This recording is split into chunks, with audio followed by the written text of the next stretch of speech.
buongiorno, apriamo questo martedì 11 marzo con un graditissimo ospite che è De Faveri Franco, vicepresidente Federazione Interprovinciale Nazionale Carabinieri. Allora, adesso lui spiegherà chi è, cosa fanno, perché noi quando vediamo questa parola sulle divise carabinieri ci mettiamo in sicurezza, siamo più tranquilli nel camminare, nel passeggiare, se partecipiamo a questa manifestazione, perché la scritta carabinieri infonde fiducia. Questa è la verità e quello che sentiamo. Allora, De Faveri Franco, ci racconti chi è questa associazione, allora, cosa fate, perché siete nati, prego. Intanto buongiorno a tutti.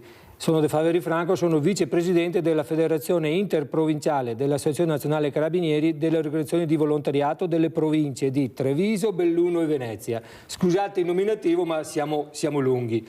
Comprendiamo tutte e tre le province come nuclei di volontariato e protezione civile e siamo collegati in quanto oltre il 50% di noi sono tutti carabinieri in congedo, chi l'ha fatto per 2 anni, chi 1 anno, chi 10, chi ha fatto una vita, e facciamo volontariato e protezione civile, soprattutto quando c'è bisogno con le protezioni, le emergenze nazionali, regionali.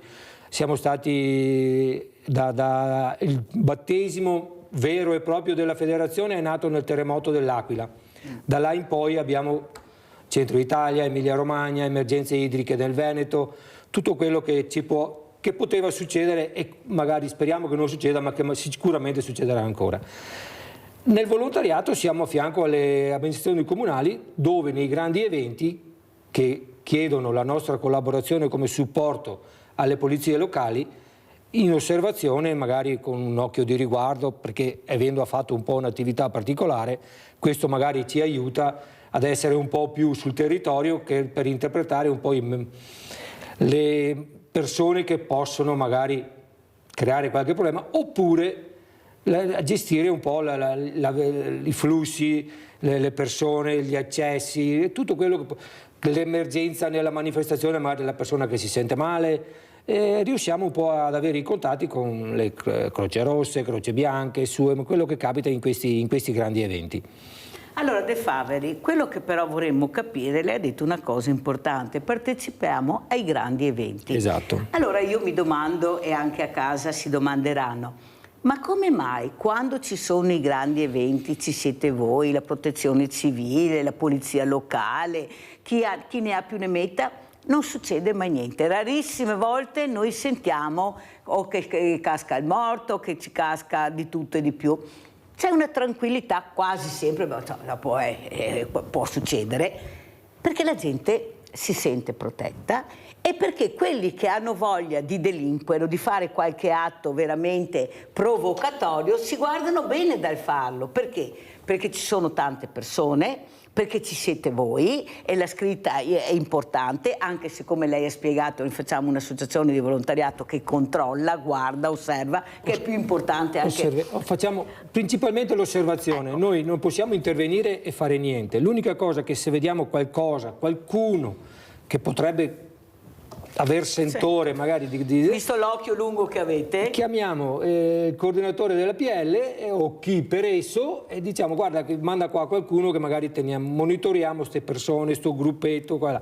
Però purtroppo allora la gente a casa si domanderà, visto, come ha detto lei, che abbiamo anche dei numeri importanti perché toccate varie realtà, cioè non è che siete solo qua nel territorio, come abbiamo sentito, è un territorio molto ampio. Unire con altre forze di associazione, anche con la protezione civile, perché Cristo, siamo anche noi in pericolo ultimamente. Ma vuoi vedere che io devo sentire il diversamente giovane che ha paura di uscire alle 5 dalla casa alle 5 del pomeriggio perché vede il gruppetto di ragazzini e ha paura di passarci davanti perché chissà chi sono quei ragazzini, oppure ho il nemico dietro l'angolo, oppure mi entrano in casa a tutte le ore. Possibile che non si potrebbe fare un'azione proprio di volontariato, ma con voi, con le persone che sanno cosa vuol dire, competenti? Non è che si può fare tutti da solo, perché io sono il bravo osservo, bisogna anche capire come osservi, cosa osservi, cioè non è semplice.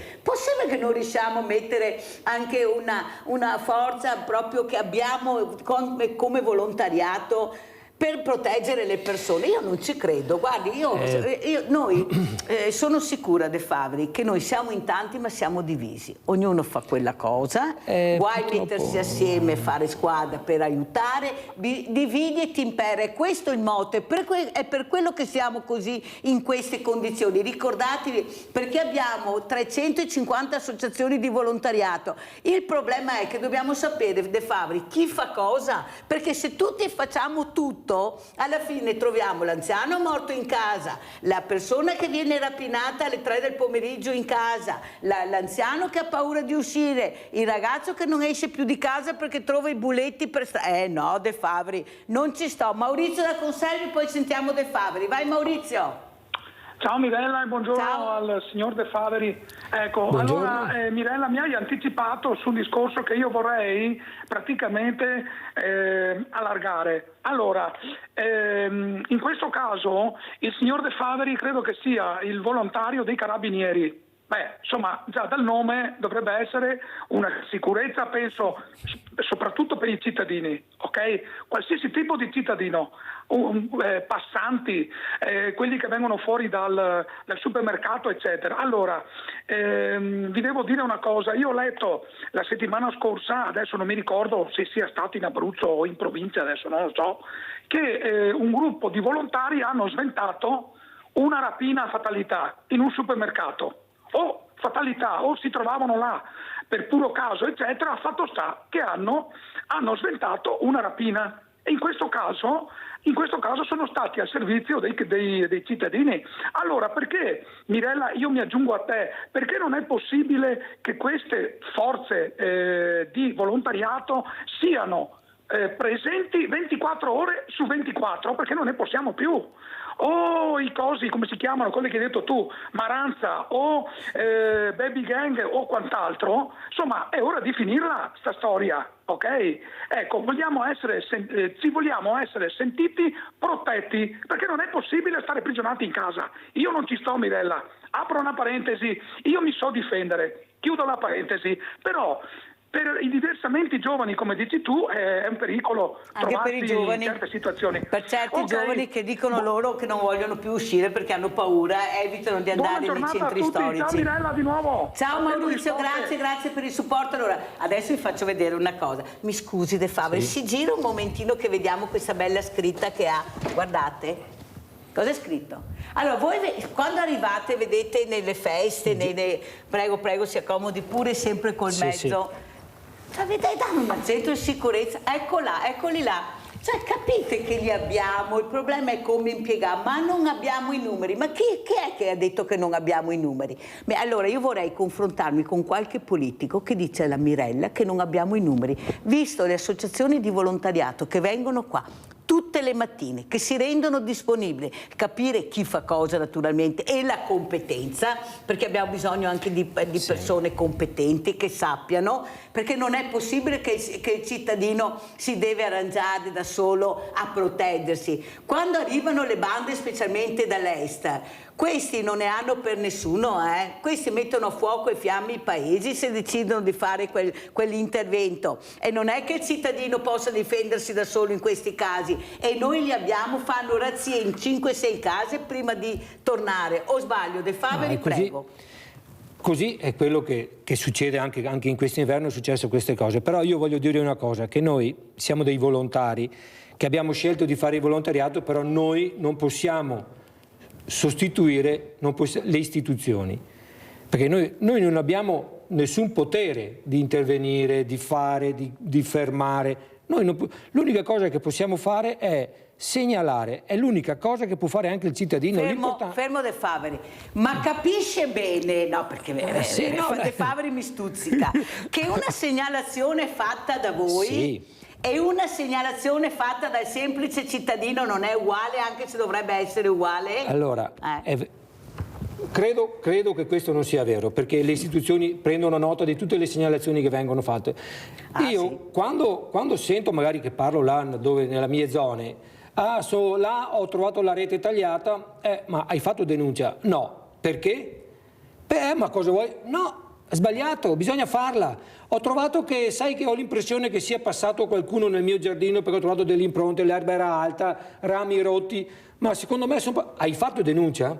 L'importante è questo, bisogna segnalare, non bisogna dire no, tanto non fanno niente, perché vuol dire che... E allora mi stuzzica un'altra volta De Faveri. Allora, noi abbiamo una persona che chiama spesso, anzi che saluto, la Nadia, la quale è stata truffata con carico di legna portato a casa. Ecco, invece di portargli tutti questi quintali, ne ha portato un quarto. Lei ha chiamato Sveglia Veneti e la prima cosa che ho detto io, vai a fare immediatamente denuncia. La Nadia ha fatto, come ha detto la Mirella, ha fatto denuncia, ha anche individuato il soggetto che aveva fatto questo, all'improvviso è rimasta con pugno di mosche in mano perché non ha visto risultato. Allora, capisce De Faveri che se il cittadino non denuncia non è perché non crede nelle forze dell'ordine, è che perché dopo la denuncia e dopo la individuazione non c'è l'arresto. Capisce? Perché si perde perché dovrebbero essere delle leggi più severe che vuole il cittadino, non queste leggi che le forze dell'ordine, lei ne sa qualcosa, una fatica enorme per arrestare, dopo 3 ore si vede già fuori l'individuo perché non si può. Infatti si dice molto spesso che le pattuglie che fanno gli arresti non finiscono neanche il tempo di compilare le documentazioni verbali che quello arrestato è già libero. Però d'altronde queste sono... ma noi dobbiamo smuovere, no? Sono le istituzioni, i politici, le amministrazioni, non le amministrazioni, le istituzioni, politica, la politica che deve risolvere questo problema. Dopo, se dovessimo mettere in carcere tutti... Esatto, non ne verremo fuori. Già abbiamo i carceri strapiene. Ma magari farli lavorare per il bene comune, magari esatto, e non che il 14enne può essere sfruttamento di minore, non posso farlo lavorare perché è piccolino per lavorare, però è molto grande per far del male. Abbiamo Rinaldo da Venezia, vai Rinaldo. Ciao Mirella e buongiorno al tuo ospite. Te che frega Maurizio stamattina, No Mirella, io devo fare una roba. No, ma vado io stesso, Mirella. Intanto buongiorno al tuo ospite che come carabiniere gliela cavarsi il capello. Buongiorno, grazie. Buongiorno e benvenuto. Avremo via tanti di questi signori qua. E dopo, non stiamo tutti in giro. E forse l'ordine c'è una roba. I nostri politici c'è un'altra. Mi fa schifo. Dica che ho detto mi Rinaldo. Dico, e si vede che lei a te, io dico sul muso a calori. Ma di cosa se troviamo in giro? Io ho 81 anni, Mirella, 98 giorni. Sono nato qua a fine guerra, vado in sua ricostruzione, che era di tutto in giro. Ma come la gente che sei adesso non esiste. E non chi mi dice che puttei e cosa sei. Io ho massa anni, ma se ne avessi 30 o 40 come una volta, non avrei paura neanche. Mamma mia, non ho paura adesso, pensa qui. E non è giusto che i cittadini da difendersi da soli. Ma che cosa stiamo a parlare? Che vedete che imbriaghi o drogai, e come 4 persone, e da 3 anni, con buoni avvocati di fuori, e fa da ridere, e legge, sega fate paroli, e leggi politici, i sega fate paroli, per mettere fuori a tutti i politici corrotti che e questo è il discorso. E a povera gente non importa. Anche a me la roba è portafoglio in pulma, la roba è, per Dio. Ma qui che bastona la gente va per i casi, per rubare a 2 persone anziane, qui quando chi sappiamo, qui c'è da tagliare le mani, qui non va più a rubare da nessuna parte. Va bene, ma siamo di dirlo, ma un anziano come dice che si difende? Non so cosa fare. Vediamo le pistole che faremo sparare. O no? Ma mica con una serretta si mi bastona per la strada. Ma perché stava fermo? Al giorno Dio faria stricche, no? Ma siamo lì a parlare di robe che solo pensando che succeda e che è vergognose. È lo Stato che ha da difendere la gente, i cittadini paghiamo le tasse, a parte che mi va nei carabinieri anche e a questura perché poi i soldi chi dà anche a massa, va bene. E dopo bisogna che sia pattuglie per me. Una volta a Venezia notte che erano i carabinieri, che era un'amicizia a questi carabinieri. Mi lasciavo i 2 mesi di notte per andare a lavorare, va bene? E trovavamo questi carabinieri, sta gente, ma non succedeva niente. E sì che era fame, che era gente che andava de mamma anche che a volte che era. Ma non bastonava e ve ne sa anche De Mamao, come si è? Rinaldo De Mamao. Belle queste frasi nostre, sentire. Grazie caro Rinaldo, grazie della telefonata, un abbraccio. Allora, come commentiamo queste 2 telefonate De Faveri? Credo che si commentino da soli, non ci sono grandi commenti da fare. Purtroppo stiamo andando sempre su...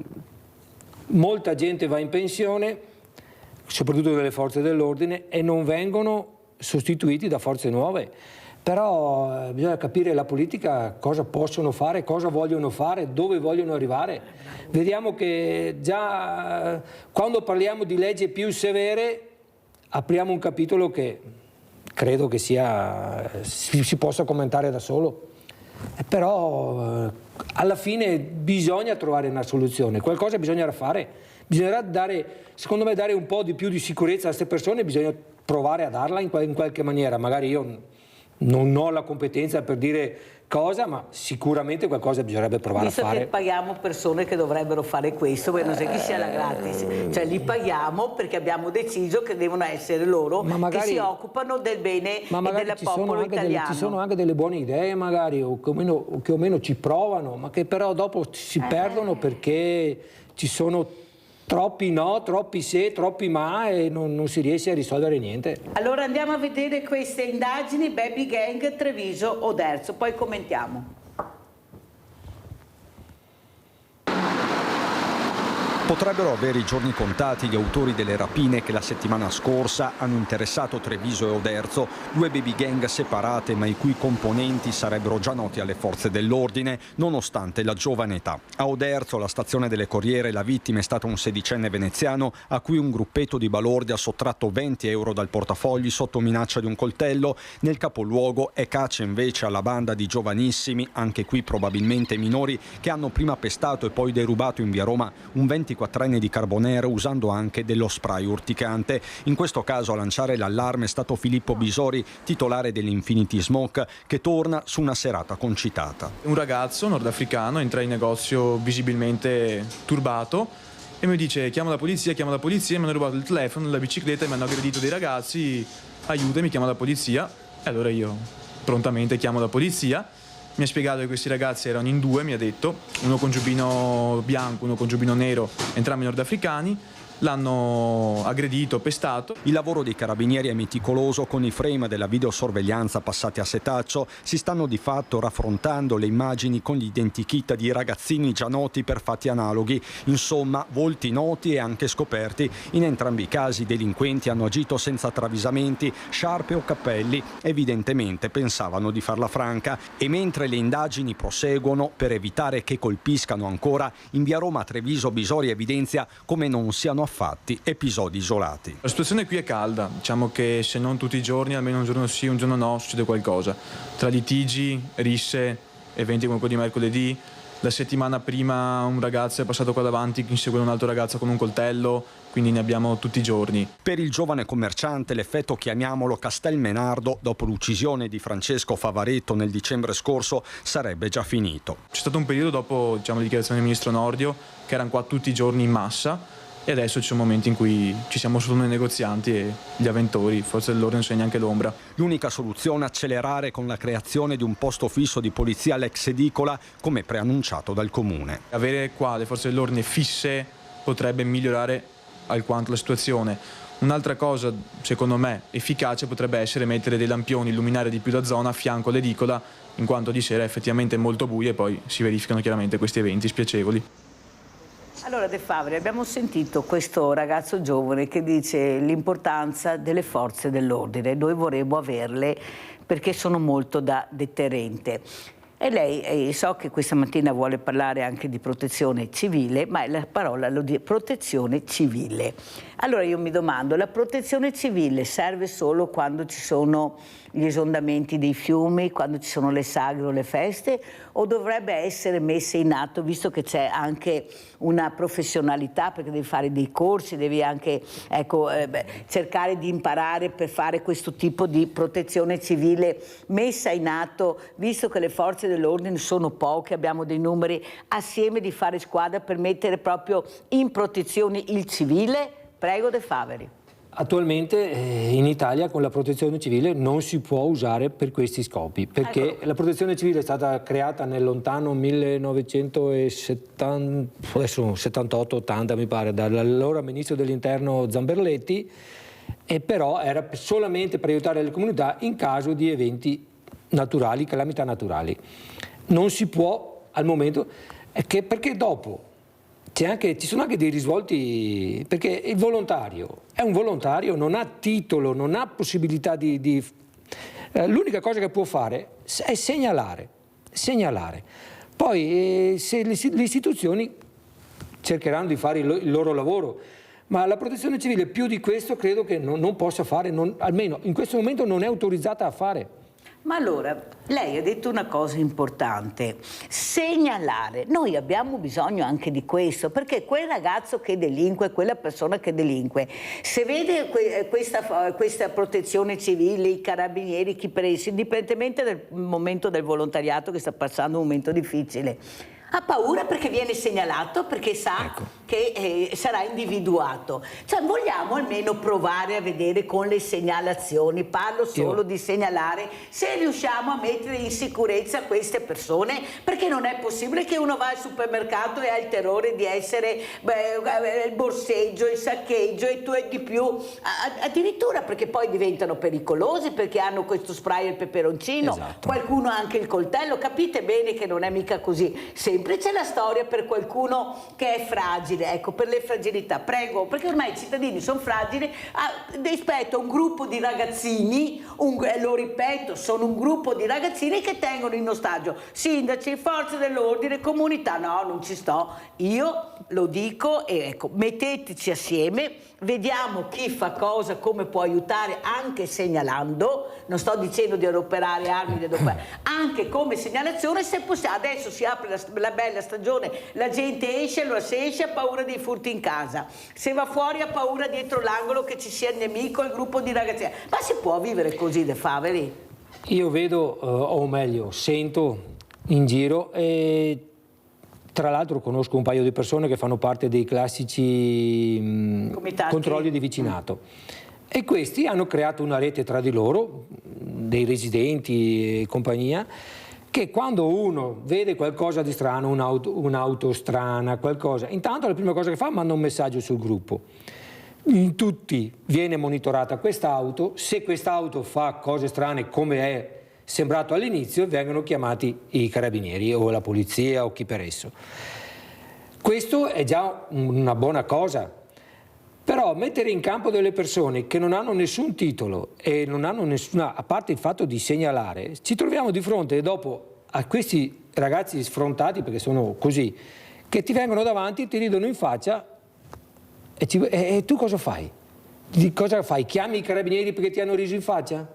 Perché dopo questi sono fatti così. Io vorrei dire un'altra cosa, forse è pericolosa quella che dico, ma sti ragazzi crescono, hanno 16 anni adesso, fra 2 anni ne hanno 18, perché allora non creiamo magari un archivio, qualcosa, che dopo, quando avranno 18 anni, vediamo di monitorarli cosa combinano, vediamo di vedere, perché dopo questi a 18 anni non fanno più niente, però hanno avuto dei progressi, e allora magari su 10, 9 magari impareranno a stare in riga perché capiscono, le famiglie magari a forza di EDAI, le comunità sono già stati segnalati, la paura sanno che non sono più esenti da condanne e tutto quanto. Però i 2, visto che hai già dei precedenti, adesso bene, adesso ti faccio pagare anche quelli. E allora troveremo la soluzione per farglieli pagare. Ma pagare in che senso? Se il minore non può, ancora le leggi lo tutela. Perché là il problema è che allora l'ha detto lei prima che è un minore tutelato, però è in grado di saper guidare uno scooter, un 125, che non è più uno scooter, è una moto già abbastanza veloce, e sappiamo benissimo come sono le moto di adesso, come quelle di una volta. Perché anche una volta erano elaborate, chi non aveva la Vespa elaborata, però secondo me col traffico che c'era una volta c'era meno, e soprattutto noi di una volta eravamo più coscienti del pericolo, conoscevamo meglio il pericolo, riuscivamo a vederlo magari forse un po' prima, forse perché magari nelle famiglie si lavorava di più. Io figlio di contadini, a 10 anni andavo a tagliare l'erba con la falce con i miei genitori, mio nonno, mio papà e compagnia bella. Adesso guai, a 20 anni se gli dai in mano un cacciavite non sanno neanche da che parte girarlo.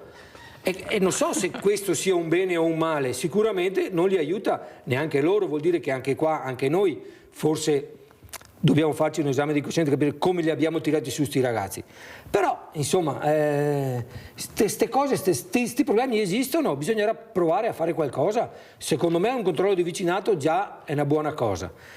Deve essere autorizzato, deve essere legale, deve essere riconosciuto dalle istituzioni, dalla prefettura e quant'altro. Però, secondo me, segnalare e continuare a segnalare. E dopo... Ma la gente lavora anche a De Faveri, non è che posso fare il controllo del vicinato. Ecco, questo ha toccato un altro argomento, perché una volta tra famiglie ci si aiutava. Io controllavo la sua quando lei non era a casa e lei controllava la mia quando non era. Adesso tra famiglie a volte neanche ci si scambia il buongiorno. Stesso pianerottolo non ci si conosce neppure. Ci si scambia neanche il buongiorno. Questo è tutta una società che sta andando... Sono d'accordo. Allora andiamo a vedere questo addestramento protezione civile, andiamo a Udine.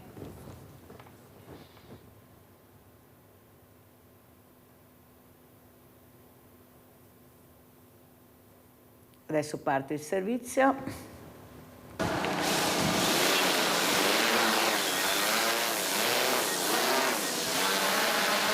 Quindi puoi seguire o il cruscotto o la carta. Allora, abbiamo messo in piedi un addestramento di ricerca persona dispersa dove abbiamo diviso tutti i volontari in 5 squadre, tra cui una che è l'unità drone di Udine, e gli viene assegnata un'area di ricerca e loro devono cercare degli indizi o trovare proprio il manichino che abbiamo nascosto.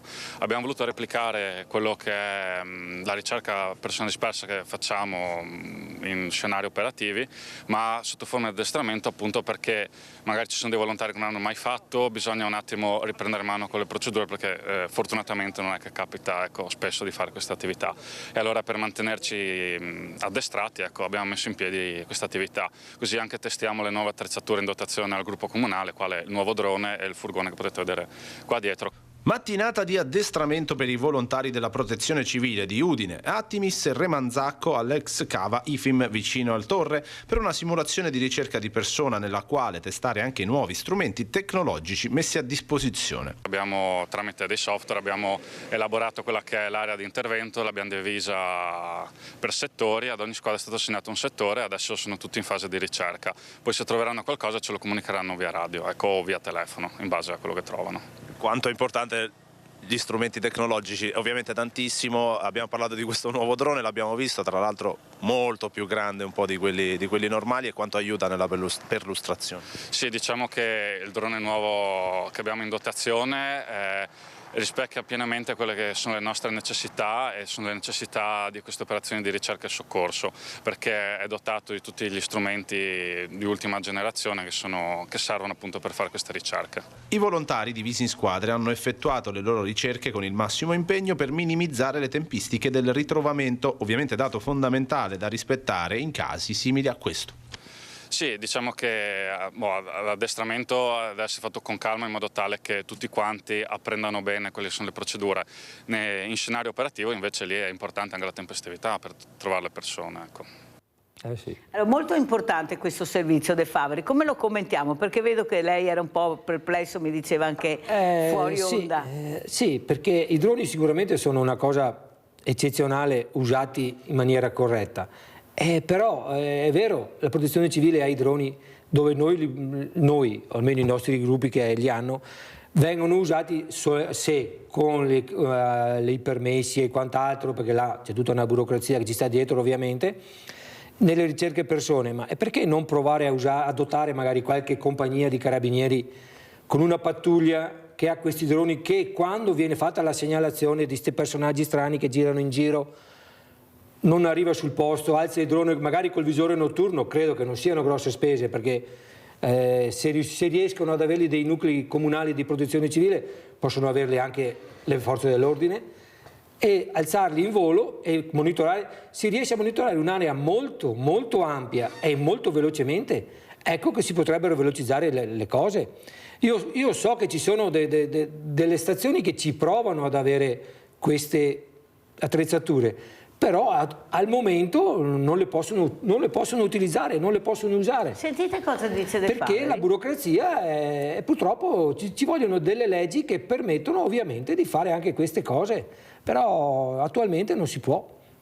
Allora, attualmente non si può perché qualcuno non accelera, perché adesso, oltre a pensare alla poltrona, se pensassero anche che la tecnologia ha fatto passi da gigante e potremo impiegare anche questi strumenti che abbiamo di ultima generazione per far sì che il cittadino sia più sicuro, io mi domando i politici cosa stanno a fare, perché veramente abbiamo una tecnologia che vola, andiamo nella Luna e siamo fermi perché la burocrazia, i paletti. Provate solo a pensare il fatto di una ricerca persone. Cioè chi non l'ha mai fatta magari non si rende conto. Passare a piedi, a pettine, un'area con una ricerca persone in 10, fare 200 metri, ci vuole mezz'ora, 40 minuti, perché se è un'area scoperta va benissimo, se è prato si fa presto. Ma se è un'area dove ci sono rovi, siepi, quant'altro, bisogna entrare, guardare, allargare, perché sta persona magari è andata a rannicchiarsi, stava male, pensava di stare d'inverno magari in mezzo alle ramaglie, sta un po' più riparata dall'umidità. Quando che noi alziamo un drone che con la termica 10 minuti si vede tutto. Cioè, allora io dico proviamo un po' a dare forza a queste cose, però purtroppo è vero, ci vogliono risorse, ma insomma si trovano, stiamo parlando di sicurezza. Allora andiamo a vedere anche questi ragazzini fuggono con scooter. Adesso vi porto a Vicenza, andiamo a vedere a Vicenza.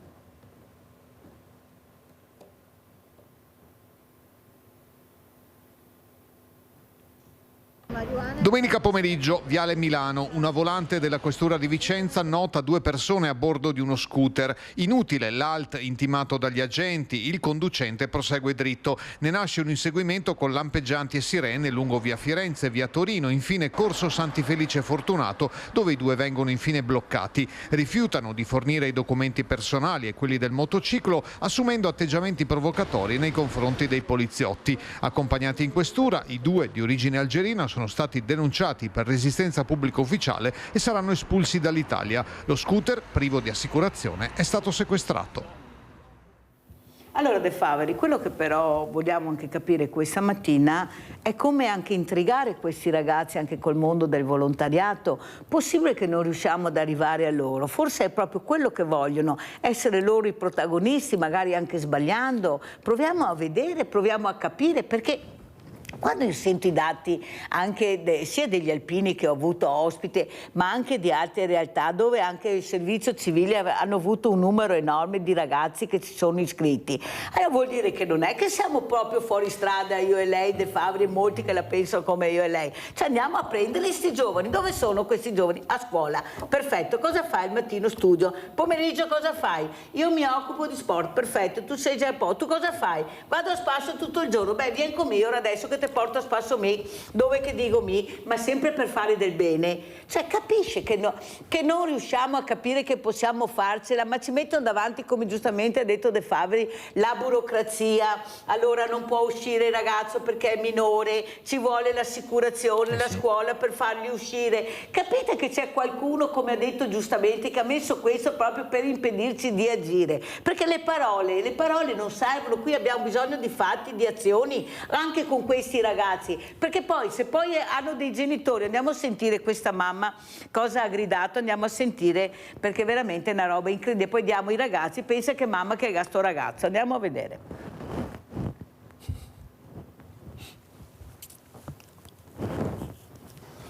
L'arbitra di pallacanestro di 23 anni apostrofata dagli spalti durante la partita della Serie D tra Motta di Livenza e Feltre di sabato sera. Cosa ci fai qui l'8 marzo? Vai a fare la prostituta, vai a casa. La frase sarebbe arrivata alla giovane direttrice di gara padovana Alice Fornasier dagli spalti. L'ipotesi è quella che l'abbia pronunciata la mamma di uno dei giocatori in campo, ma solo il referto stilato dall'arbitra potrà confermare parole e circostanza, visto che i referenti del Motta presenti al palazzetto spiegano di non aver sentito nulla. Fatto sta che la ragazza è scoppiata in lacrime e ha interrotto la partita per una ventina di minuti, salvo poi portarla a termine. L'episodio ha suscitato clamore e reazioni a livello locale e nazionale. Ferma condanna innanzitutto dal basket Motta, che solo pochi giorni fa aveva presentato la campagna di educazione al tifo avviata in questa stagione, una maglietta da far indossare ai propri atleti quando arbitrano, con l'eloquente interrogativo: se fossi tuo figlio mi urleresti contro? Ed ecco il fattaccio, la presunta frase sessista proprio il giorno della festa della donna. Intanto è da appurare, perché prima di colpevolizzare una persona va individuata. Se fosse così, sicuramente noi del direttivo della Pallacanestro Motta prenderemo dei provvedimenti nei confronti della persona. Si è fatto avanti qualcuno? In questo momento non si è fatto avanti nessuno, stiamo aspettando se qualcuno ha il buon cuore di dire mi sono comportato male o mi sono comportata male. Staremo a vedere nelle prossime ore cosa succederà. La 23enne preferisce non commentare. L'associazione arbitri si schiera accanto alla propria tesserata, che ha riferito di pesanti frasi sessiste e non ha ancora deciso se sporgere formale denuncia. Solidarietà dai vertici regionali della Federazione Pallacanestro. Dispiace che nel 2025 ci troviamo ancora a dover condannare alcuni gesti. Come federazione daremo tutto il supporto necessario alla nostra arbitra e la supporteremo con tutto quello che è nelle nostre capacità e competenze. Duro il presidente del Veneto Luca Zaia, l'autrice degli insulti sessisti si vergogni, tuona: per lei mi auguro il DASPO. Dell'incontro esiste anche una registrazione che potrebbe essere visionata in caso di contenzioso. Sarà il giudice sportivo a valutare in settimana, partendo innanzitutto dal contenuto del referto arbitrale e a prendere quindi eventuali provvedimenti. Ci faranno fare sicuramente qualche partita a porte chiuse, perché puniranno più che altro il nostro pubblico a non vedere i nostri giocatori per quello che eventualmente possa essere successo. Forse anche una multa pecuniaria che purtroppo vanno a colpire la società, che non ne può niente, perché non possiamo mettere il bavaglio alla tifoseria, insomma, ecco. Allora, sentiamo De Faveri come commenta questo servizio. Noi parlavamo fuori onda intanto io e De Faveri, prego.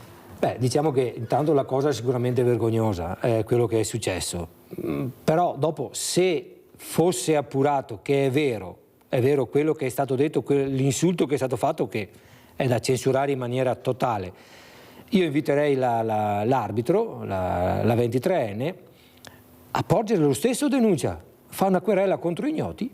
Io non so chi sia stato, ma vuol dire che questo darà, secondo me, potrebbe dare il via a ulteriori magari iniziative di controllo nel tifo, perché se andiamo nel calcio è una cosa normale, succedono, basta guardare gli stadi come sono messi, cosa succede negli stadi, cioè ormai non si riesce, uno non riesce a fare qualcosa di giusto perché fa la cosa giusta sbaglia, non è più quello che sbaglia che deve essere castigato, è quello che stiamo andando dalla parte dove chi fa le cose giuste è quello che sbaglia, invece non deve essere così. Quello che dicevo prima di segnalare è la stessa cosa che dovrebbe fare. Una denuncia non costa niente, poi se scoprono il colpevole, bene, e se non c'è nessuno, vabbè, va a morire, è fatta, ma almeno rimane carta scritta. De Faveri, io dico sempre che ci sarà anche il profondo sud, ma abbiamo anche il profondo nord, che siamo noi.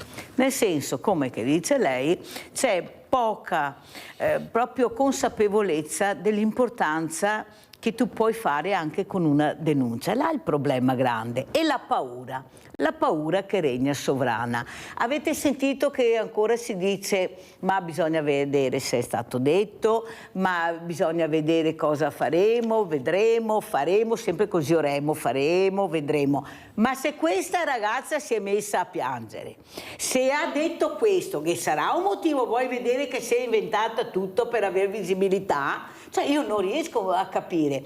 E questa donna, siccome è stato detto una donna, si sentirà ci saranno le telecamere, ci sarà un qualcosa, un palazzetto dello sport che possa individuare, come dice lei, questo. Perché con questa storia bisogna vedere, bisogna fare, ma questa ragazza veramente si è sentita umiliata. Non è possibile su un campo sportivo, su una gara sportiva, che succeda questo, perché c'è sempre l'imbecille di turno, sia maschio che femmina, perché non ha colore, non ha età non ha sesso l'imbecille. Ecco, ci troviamo in queste condizioni. Allora cosa bisogna fare? Faccio denuncia, si va a fare denuncia con le leggi che abbiamo. Questa ragazza dice: dopo su che tunnel mi metto, cosa verrà fatta, la squadra, lo sport. Non c'è niente di sicuro, purtroppo. È questo, è la paura, regna sovrano, ma non è solo la paura fisica, anche la paura di quello che può avvenire se tu fai la denuncia. Se poi ti senti un po' esclusa, ti senti un po' con le spalle al muro, ma specialmente una figura femminile, questo è il problema De Faveri, una cosa veramente angosciante. Allora andiamo a vedere anche il servizio Donne Spinea, poi commentiamo, visto che parliamo di donne, andiamo a vedere la Spinea.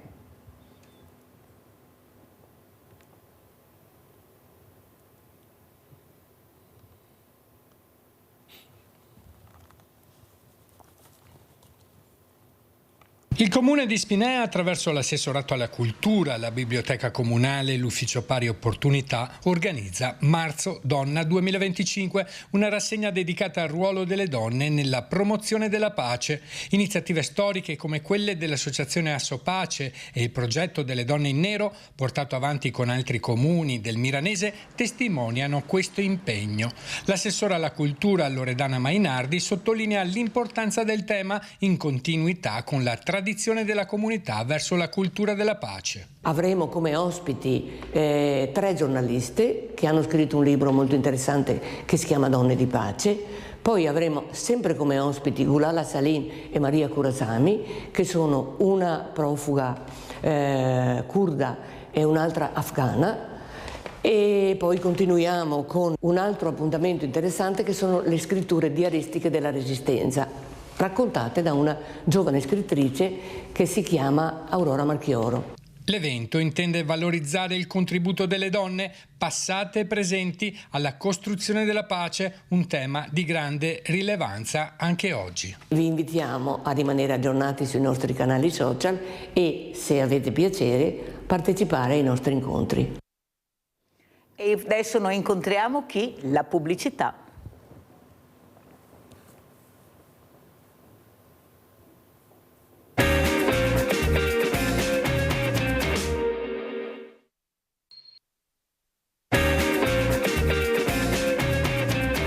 Siamo con Franco De Faveri, vicepresidente Federazione Interprovinciale Associazione Nazionale Carabinieri, che sta parlando anche degli interventi, di quello che fanno, di cosa si può fare anche nel mondo del volontariato come carabinieri, però abbiamo visto anche questo servizio ultimo, De Faveri, Donne e Pace. La parola pace penso sia, ecco, anzi anche questa mattina facciamo gli auguri al nostro Papa Francesco, te prego Papa vieni fuori, fammi un piacere, cerca di mettercela tutta perché sei l'unico, ecco, con le idee chiare per quanto riguarda la pace, sei stato il primo veramente a far capire ai grandi della terra che con le guerre non si va da nessuna parte, ma con la pace invece si costruisce cultura di tutto e di più.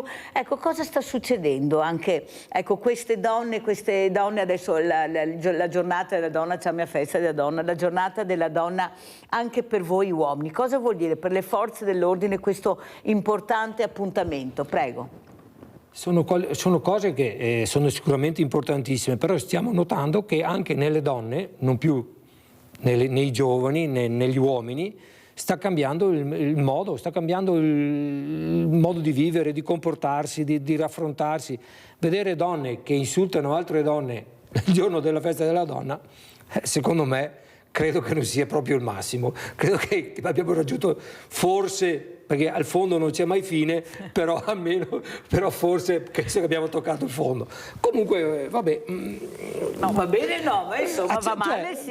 Ci rendiamo conto che purtroppo questo sta cambiando anche nella donna. Si parla di un cambiamento epocale De Faveri, lei cosa dice? Ma se questo deve essere un cambiamento epocale, non so se sia un cambiamento nel bene.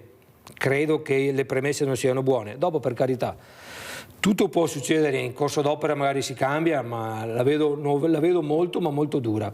Allora, dura. quello che non è duro, ed è una cosa importante da sentire, è questo bilancio della Protezione Civile e Carabinieri. Andiamo a sentire. Cosa le ha insegnato questa esercitazione? Che praticamente il mondo del volontariato è molto più importante di quello che si pensa. A poter operare durante una emergenza. È un insegnamento per poter poi aiutare anche gli altri. Essere a disposizione di tutti quanti, che prima o poi può succedere. Volti di protagonisti dei 3 giorni di esercitazione di protezione civile con epicentro, è proprio il caso di dirlo, Valdobbiadene. Quasi 1000 tra volontari, professionisti e cittadini le persone mobilitate nella simulazione di un terremoto con devastazioni in 12 comuni tra l'Alto Trevigiano e Feltrino. Esperienza che ci serve a migliorare la nostra pianificazione di protezione civile e a migliorare anche il sistema, inteso anche come infrastruttura eventualmente. Un vero e proprio esame che ha confermato l'efficienza di uomini ed attrezzature, ma anche diverse criticità come quella sottolineata da Piero Cadorin, coordinatore dei volontari bellunesi. Questa mattina chiamo il CCS e non ho risposta. Questo, sinceramente, come volontario, mi fa un po' fastidio. Diciamo sinceramente, se le istituzioni non ci sono, il volontariato deve essere a supporto delle istituzioni, ma se le istituzioni non collaborano, allora non so come andremo a finire. Mancanza quindi da parte della prefettura di Belluno, a cui fa capo il centro di coordinamento soccorsi, in una rete di protezione civile che in emergenza non può avere sbagliature. Criticità decisamente meno gravi, rilevate anche per alcuni sindaci. Alcuni che forse non hanno la completa percezione di essere autorità di protezione civile e delle responsabilità conseguenti. E di conseguenza credo che forse qualche sindaco dovrebbe capire che quello che abbiamo fatto oggi non era un gioco. Valutazione nel complesso però più che positiva rispetto agli interventi nel corso dell'alluvione della Bassa Padovana di 14 anni fa. Ne abbiamo fatta di strada da quel 2010. Assolutamente sì, la struttura organizzativa della protezione civile del Veneto è altamente efficiente. Ma quello che colpisce in queste donne e questi uomini è la volontà di esserci. Ma chi glielo fa fare? Chi ce lo fa fare è una cosa che deve venire dal cuore, il volontariato. Siamo qui insomma per aiutare le persone e per esercitarci in questo caso ad essere d'aiuto, di supporto insomma a chi ne ha bisogno nel momento del bisogno. Questa però è una donna. Ecco, queste sono le donne che vorremmo. E devo dire che ne stanno arrivando sempre di più. Almeno anche da noi. L'età dei faveri che arrivano, le donne che arrivano. Da quelle che sono arrivate, almeno che sono sopra i 40 anni. 40-45 in poi.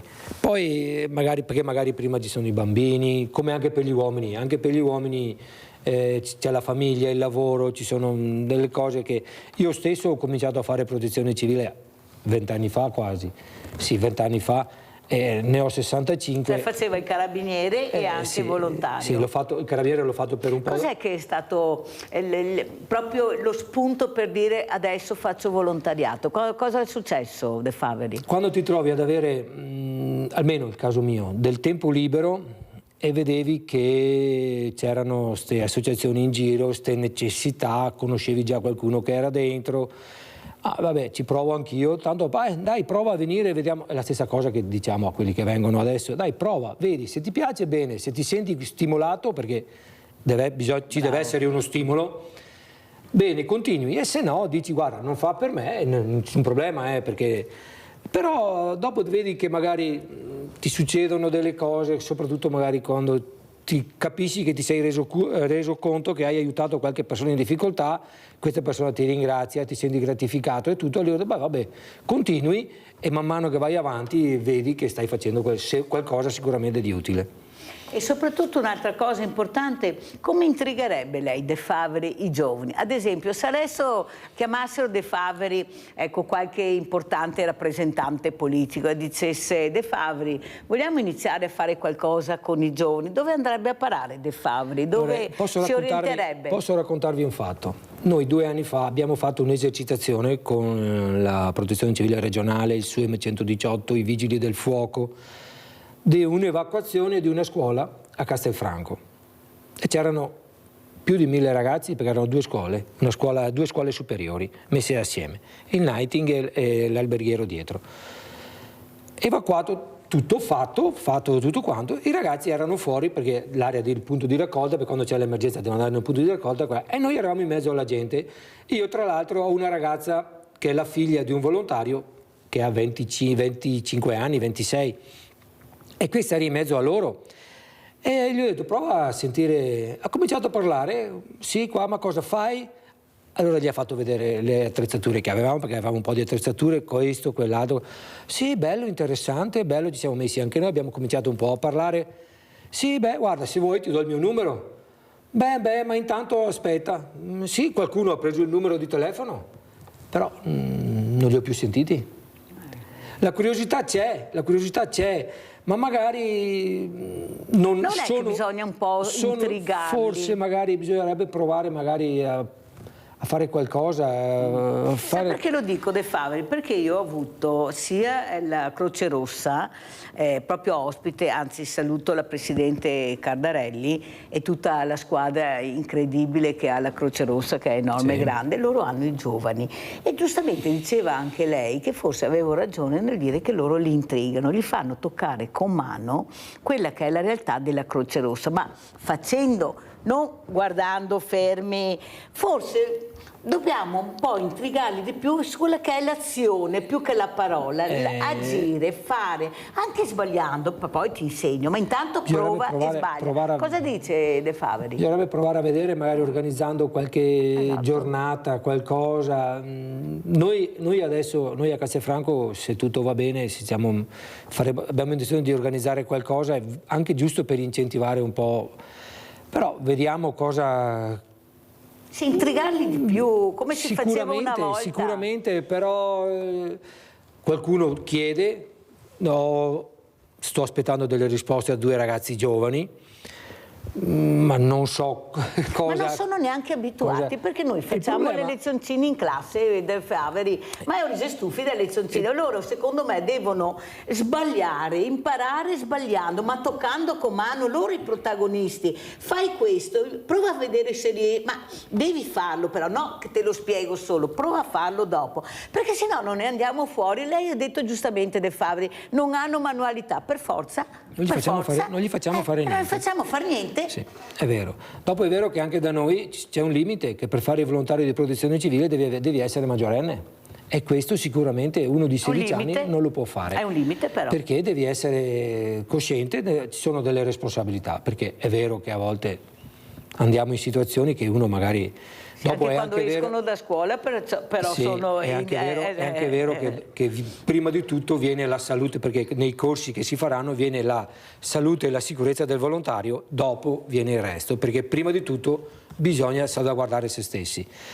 Però il fatto dei 18 anni, magari provare a fare dei corsi, a fare degli incontri, delle riunioni, provare a organizzare qualche giornata, qualcosa. Noi lo faremo il 13 di aprile, ho invitato anche De Faveri con i suoi uomini, saranno disponibili proprio perché bisogna agire, De Faveri. Io ne ho le scatole piene di tavoli, di progetti, di bla bla bla, e non vediamo i ragazzi, non ci sono, non li abbiamo, sono anni, e tutte le associazioni che vengono qua dicono non abbiamo volontari giovani. Allora c'è qualcosa che non va, abbiamo sbagliato qualcosa, non ci danno la possibilità di arrivare, qualcuno ci ferma, io sono sicuro. E ora andiamo a vedere a Padova, servizio ferisce amico Gran Torto. Andiamo a sentire, poi salutiamo De Faveri.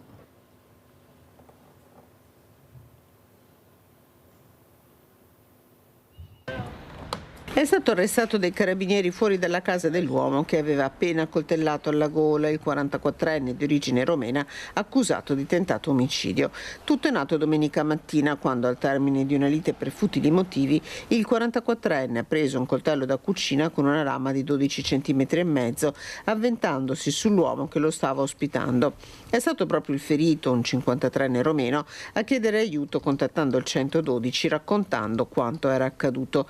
Arrivati sul posto i carabinieri hanno arrestato l'aggressore, che da qualche tempo aveva trovato un tetto presso il connazionale e recuperato il coltello che aveva provato a nascondere all'esterno dell'abitazione. Il 53enne è stato soccorso e trasportato in ospedale a Cittadella. Già noto alla giustizia, il 44enne arrestato era destinatario della misura del divieto di avvicinamento per maltrattamenti in famiglia e atti persecutori nei confronti dell'ex moglie, dalla quale era stato allontanato nel 2023. Un minorenne. Allora si parlava appunto della partecipazione anche delle famiglie con questi ragazzi. Raccontavo a De Favre, intanto che andava in servizio, che col presidente della Proloco ho detto: guardate che dovete iniziare a fare come si faceva una volta, suonare i campanelli, dire guarda c'è questo nel paese, vieni a darmi una mano tu con tuo figlio, tua moglie, i figli, perché dobbiamo anche capire che dobbiamo forse tornare indietro per far sì che questi ragazzi arrivano con le famiglie, coinvolgere la famiglia. De Favre diceva che avevo anche ragione, mi dà sempre ragione, non so. Prego De Favre. È vero, sicuramente bisogna coinvolgere le famiglie, perché dopo i ragazzi magari hanno bisogno di una spinta. Certo che noi nelle nostre associazioni per un minore c'è più difficoltà a entrare, a poter operare, però magari nelle varie associazioni, non so, dove organizzano le manifestazioni, qualche sagra paesana, qualche proloco, là i giovani possono servire, dare una mano a servire i tavoli, dare una mano a pulire i tavoli. Ovviamente magari non li mettiamo in cucina perché magari ci sono delle cose diverse. Però ci sono varie possibilità che in maniera di fargli capire che possono essere utili anche al di fuori del mondo della scuola o di quello o della famiglia, e ovviamente si sentono anche, magari creano gruppo, creano squadra e comincia 1, 2, 3, dopo magari ti trovi con 10, 12 che sicuramente, se sono stimolati e magari trovano la passione, portano avanti anche magari il futuro dell'associazione, perché se non ci sono ricambi generazionali, associazioni muoiono. Se non ci sono i ricambi generazionali, anche nella protezione civile, se andiamo a vedere l'età media, è avanti. L'età media è la mia, dai 55 ai 65. C'è poco da fare, finiti noi, non so come faranno. Purtroppo è così, purtroppo bisognerà trovare. E, ripeto, da noi, le nostre associazioni, il limite dell'età maggiore è un problema, però bisogna rispettare la regola, anche perché quello che facciamo ovviamente in protezione civile non è sempre una passeggiata, a volte bisogna sapere, la valutazione del rischio è la prima cosa da fare, e la salute e la sicurezza del volontario è la prima cosa da tutelare. Ma siete bravi educatori, perché bisogna, certo, qualcuno di nuovo è arrivato da noi, però siamo intorno ai 40 anni, 45, quella è l'età. Diversamente giovani ormai, come che dice Mirella, diversamente giovani. Allora, come si saluta De Favre, che messaggio vuole lasciare questa mattina a Sveglia Veneti?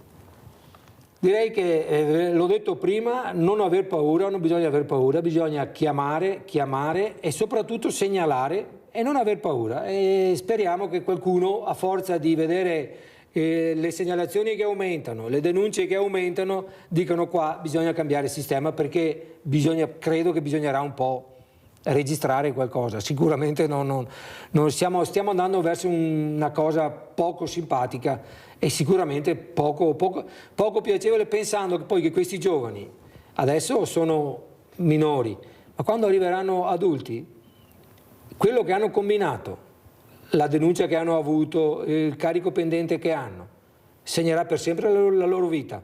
E questi qua potrebbero avere delle difficoltà anche a trovare, scusate, anche a trovare un posto di lavoro serio. E a questo punto noi salutiamo e ringraziamo Franco De Favre, vicepresidente Associazione Carabinieri in congedo, che fanno volontariato, protezione civile di tutto e di più, perciò grazie, ci vedremo spero il 13 aprile, avremo anche queste forze della natura che ci sono, però diversamente giovani, come dice giustamente De Favre, abbiamo bisogno anche di giovani. L'appello a quelli che ci ascoltano di far sì che questi giovani arrivano a queste associazioni, perché ne abbiamo veramente bisogno. Pubblicità.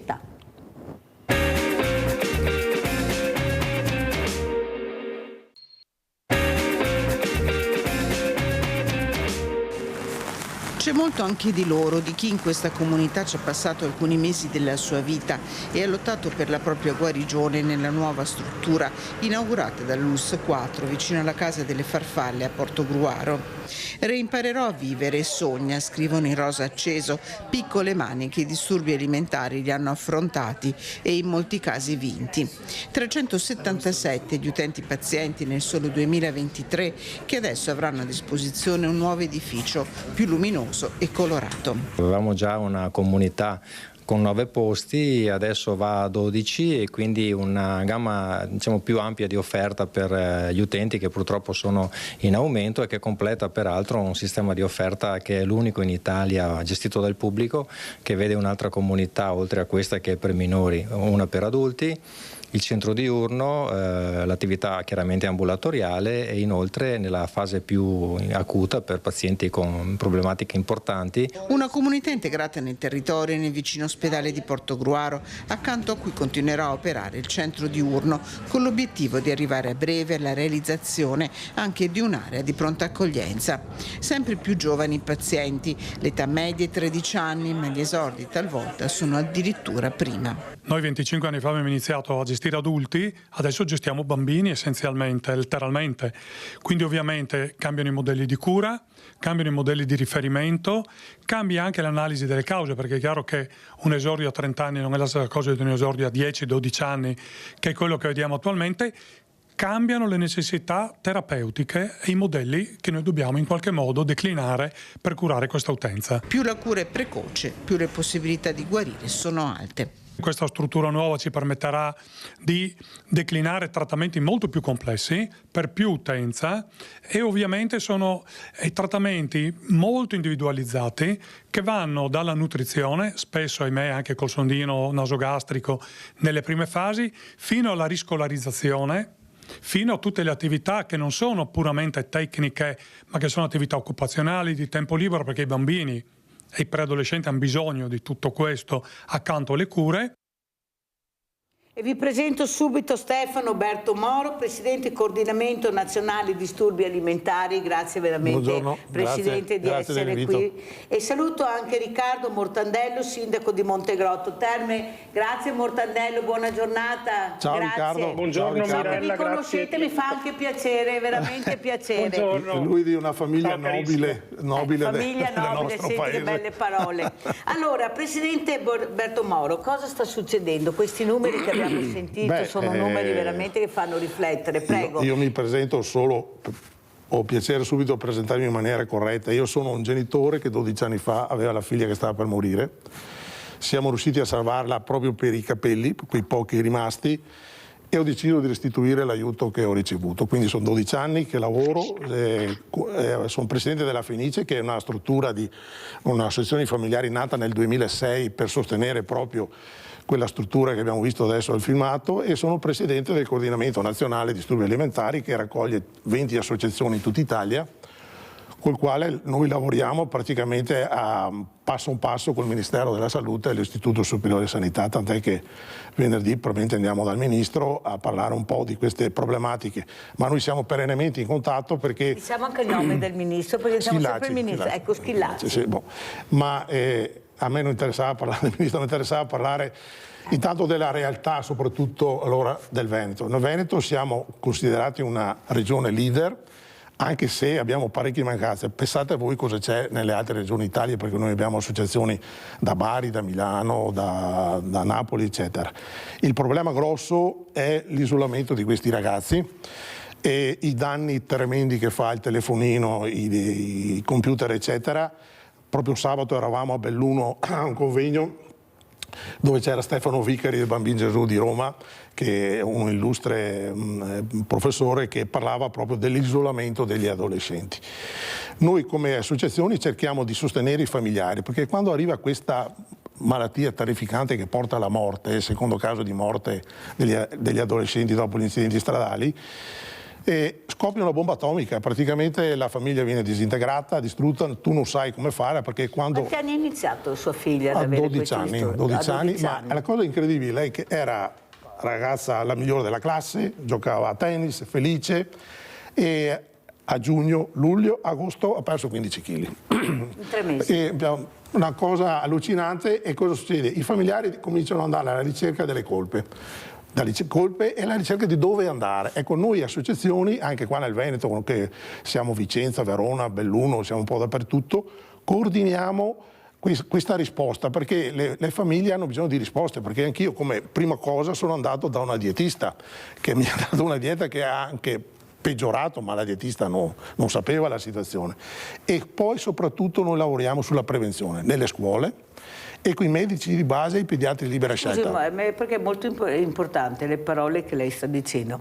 La dietista non conosceva la situazione, ma perché non gliel'avete spiegata? No, lei ha visto solo una piccola parte della malattia, perché questa cosa qua, adesso noi stiamo lavorando anche a livello nazionale, ecco, vedete le cartine dove abbiamo anche i gruppi mutuo aiuto, poi ne parliamo se ha piacere. Questa malattia, neanche il più grande psichiatra d'Italia e del mondo, neanche il più grande psicologo può curarlo da solo. Serve un'equipe multidisciplinare, tant'è che noi stiamo lavorando a livello regionale e nazionale perché ci siano degli ambulatori multidisciplinari strutturati. Cosa intendo strutturati? Che siano questi psichiatri, psicologi, endocrinologhi, dietisti, siano assunti a tempo indeterminato, perché poi quando se lei ha piacere parliamo di questo tema dei fondi, che noi ci siamo rotti le scatole ogni anno della storia, non ci sono i soldi.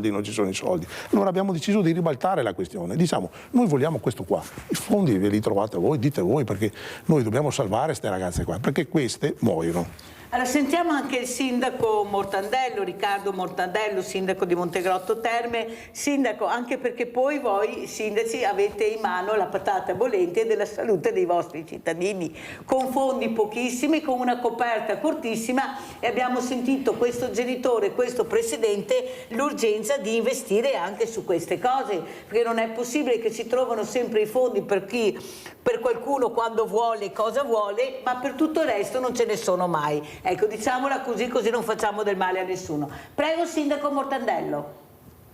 Beh, innanzitutto grazie dell'invito e voglio sempre ringraziare Stefano, perché con la Ollus veramente agiscono a livello nord-est, ma ci sono delle eco anche in tutta Italia della loro azione, appunto anche nelle regioni che sono più scoperte. Il ruolo dei sindaci qual è? Il ruolo dei sindaci è quello di presidiare anche la salute dei cittadini, e in tal senso i dati che abbiamo a disposizione, pur essendoci, sono praticamente nulli. Difatti, come città di Montegrotto Terme abbiamo commissionato uno studio, pagandolo, che è andato a matchare, a mettere in rete tutti i dati esistenti, ad esempio per quanto riguarda il nostro territorio, sugli indici di ospedalizzazione, perché la gente si ammala, di cosa si ammala, di cosa muore, e abbiamo una banca dati molto importante che ci permette di fare anche delle scelte amministrative che vadano verso la salute delle persone, perché la salute, come ci insegnano tutti, non si fa quando la persona, il soggetto è ammalato, ma si fa prima che il soggetto sia ammali. Quindi bisogna prevenire tutte le cause che possano portare a una sindaco, condizione. Ma per prevenire bisogna investire. E se non ho i fondi da fare l'investimento, allora, cosa faccio? Dove vado? Prego, sindaco. Ci sono degli investimenti che richiedono assolutamente il denaro. Ci sono però delle altre accortezze che richiedono, diciamo, una predisposizione. Giusto. Ad esempio la cultura, ad esempio l'educazione. E spesso ci si muove in terreni minati perché non sempre l'investimento richiede per forza di cose denaro. Ovviamente noi, per estrapolare i dati di ospedalizzazione, cause di morte, cause di malattia, abbiamo dovuto spendere dati presenti di cui nessun sindaco in Italia è a conoscenza, e che dovrebbero tutti i sindaci essere a conoscenza. Ad esempio, qual è la principale causa di morte della città X che è amministrata dal sindaco Y? Questi dati ci sono, ma non vengono comunicati, e noi abbiamo la responsabilità della salute dei cittadini. Quindi ci sono diverse forme di investimento. Ovviamente Montegrotto è un comune che ha abbastanza risorse, essendo un comune turistico, e certi investimenti possiamo permetterceli. Ma ad esempio altre realtà municipali più piccole o dislocate in altre zone geografiche d'Italia non hanno questi strumenti. Quindi qual è il primo passo? Il primo passo è l'educazione, e l'educazione cambia anche coi tempi, perché abbiamo un'evoluzione della società talmente veloce che ciò che insegnavamo, ciò che da un punto di vista didattico valeva 10-15 anni fa, oggi deve essere riaggiornato, appunto perché ci sono nuove forme di comunicazione. Prima il dottor Bertomoro ha menzionato l'utilizzo dei tablet, dei social network, che era molto ridimensionata come fattore 10-15 anni fa.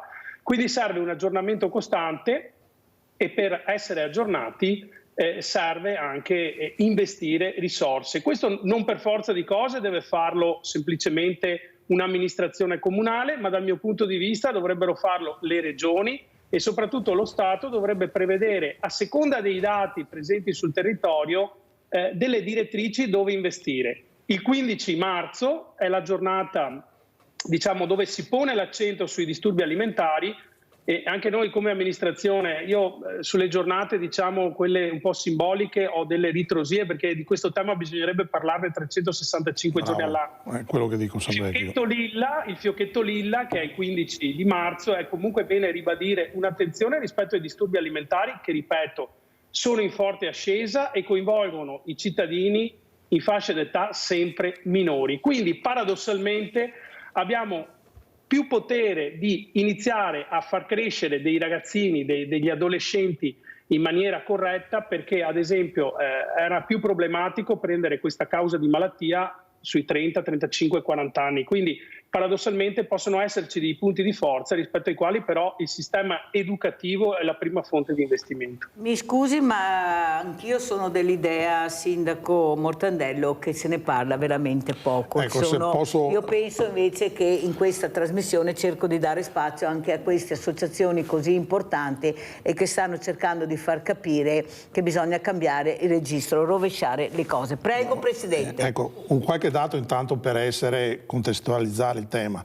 La rete territoriale del Veneto segue 3.000 persone, disturbi DNA, adesso li chiamano disturbi nutrizione e alimentazione, e ci sono 1.000 ricoverati. Questi sono dati dell'azienda Zero dell'anno scorso. L'età? Vai dai 9, perché l'età è andata giù, dai 15, 16, 17 anni.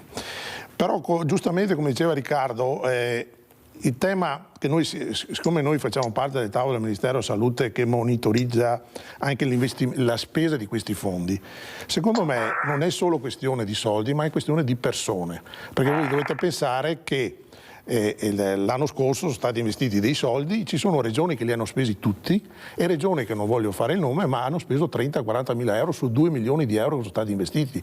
Quindi delle volte i soldi ci sono ma le persone non li sanno utilizzare o non li vogliono utilizzare in maniera corretta.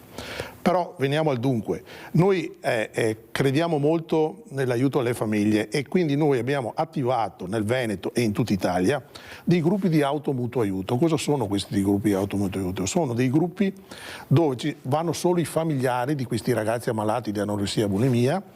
C'è una psicologa pagata dalle nostre associazioni che quindi va gratuitamente, si trovano ogni 15 giorni e lì il familiare può andare senza avere paura dello stigma, del giudizio eccetera, e può sfogarsi e trovare delle risposte, perché quando ti succede una cosa del genere tu sei in uno stato confusionale totale, sei terrorizzato e cerchi risposte e cerchi aiuto. Allora in questi gruppi di automutuo aiuto che noi abbiamo fatto partire da Napoli a Torino, a Bari eccetera, ci sono questi genitori che sono magari come me, sono già usciti, genitori che sono appena entrati. Quanti anni ha sua figlia adesso? 27. È uscita da quanto? Una decina d'anni. Perciò ci vogliono, cioè non è che allora, diciamo, sgombriamo il campo. Sì. Da questa malattia si può guarire in un mese come in 10 anni, come si può anche cronicizzare. Noi abbiamo anche persone adulte di 30-40 anni che sono anche mamme, genitori che hanno questa malattia e lì stiamo lavorando anche a livello nazionale perché lì è un settore molto delicato. Un altro settore molto importante con il quale noi stiamo lavorando è il compimento del 18° anno. Cosa succede? Quando il ragazzo compie 18 anni, la patria potestà non è più di familiari, di genitori, e loro sono liberi. E quindi noi ci troviamo in situazioni dove le ragazze sono magari ricoverate, compiono 18 anni, firmano, escano dove sono. Vogliono gestirsi da sole. E tante purtroppo abbiamo sentito. Però io sono qua per dare speranza, voglio dire, come dico sempre nei gruppi di mutuo aiuto, anche quando vado ai convegni, secondo me è importante essere tutti insieme, fare squadra, quindi noi dobbiamo fidarci e affidarci ai medici, però anche loro si devono aiutare, perché nel PDTA, che è il piano regionale sulla salute, fatto dalla Regione Veneto, che abbiamo contribuito a formare e a redigere, si parla molto di alleanza con le famiglie. Ecco, noi adesso vogliamo fare alleanza, perché nel 2014, quando abbiamo fondato il coordinamento nazionale, andavo ai convegni, noi ci facevano parlare alla fine, quando i grandi professoroni avevano già preso l'aereo o il treno per andare a casa. E io dicevo sempre, noi siamo la vostra materia di studio, dovete ascoltarci. Adesso ci fanno parlare per primi. Quindi adesso si sono resi conto, tant'è che adesso come coordinamento e Consulta Noi, che è un'altra associazione di secondo livello riconosciuta dal Ministero, stiamo parlando anche con le società scientifiche, perché i psichiatri hanno delle società scientifiche e loro sono interessati a collaborare con noi, perché hanno capito, siamo 40 associazioni. Anche perché è un fenomeno che comincia a preoccupare, se l'età diminuisce, ai 9 anni iniziamo a avere questi problemi e non sei seguito giusto, fermo un attimo perché devo correre perché il tempo è tiranno. Allora, Sindaco Mortandello, ecco, quello che sta dicendo il Presidente Bertomoro è molto importante, è importante nel senso che noi abbiamo bisogno di figure anche professionali molto importanti, certo. Perché per cercare di aiutare questa persona abbiamo bisogno di competenza, ma siamo sicuri di avere i numeri dove veramente anche questa mattina, se vedete sulle locandine dei giornali, mancano infermieri, manca di tutto e di più, ecco, cioè, capite che è un problema, perché da soli non si va da nessuna parte, hai bisogno di una squadra per portare a termine un lavoro importante. Sindaco, voi avete fatto squadra, ma mi sembra che a Roma non vi ascoltino molto, eppure abbiamo anche i nostri referenti, li abbiamo qua, li abbiamo in Europa, referenti di tutti i partiti, però uno ha le mani legate, l'altro non conta niente, l'altro non si ricorda, qualcuno perde la memoria perché a Roma non si ricorda più del territorio, che ha problemi veramente importanti. Prego, Sindaco. Ma allora la situazione, soprattutto per quanto riguarda la sanità pubblica, è tremenda, è allarmante, perché nonostante il Veneto sia una delle regioni, forse la regione più performante sul tema della sanità pubblica, infermieri non se ne trovano.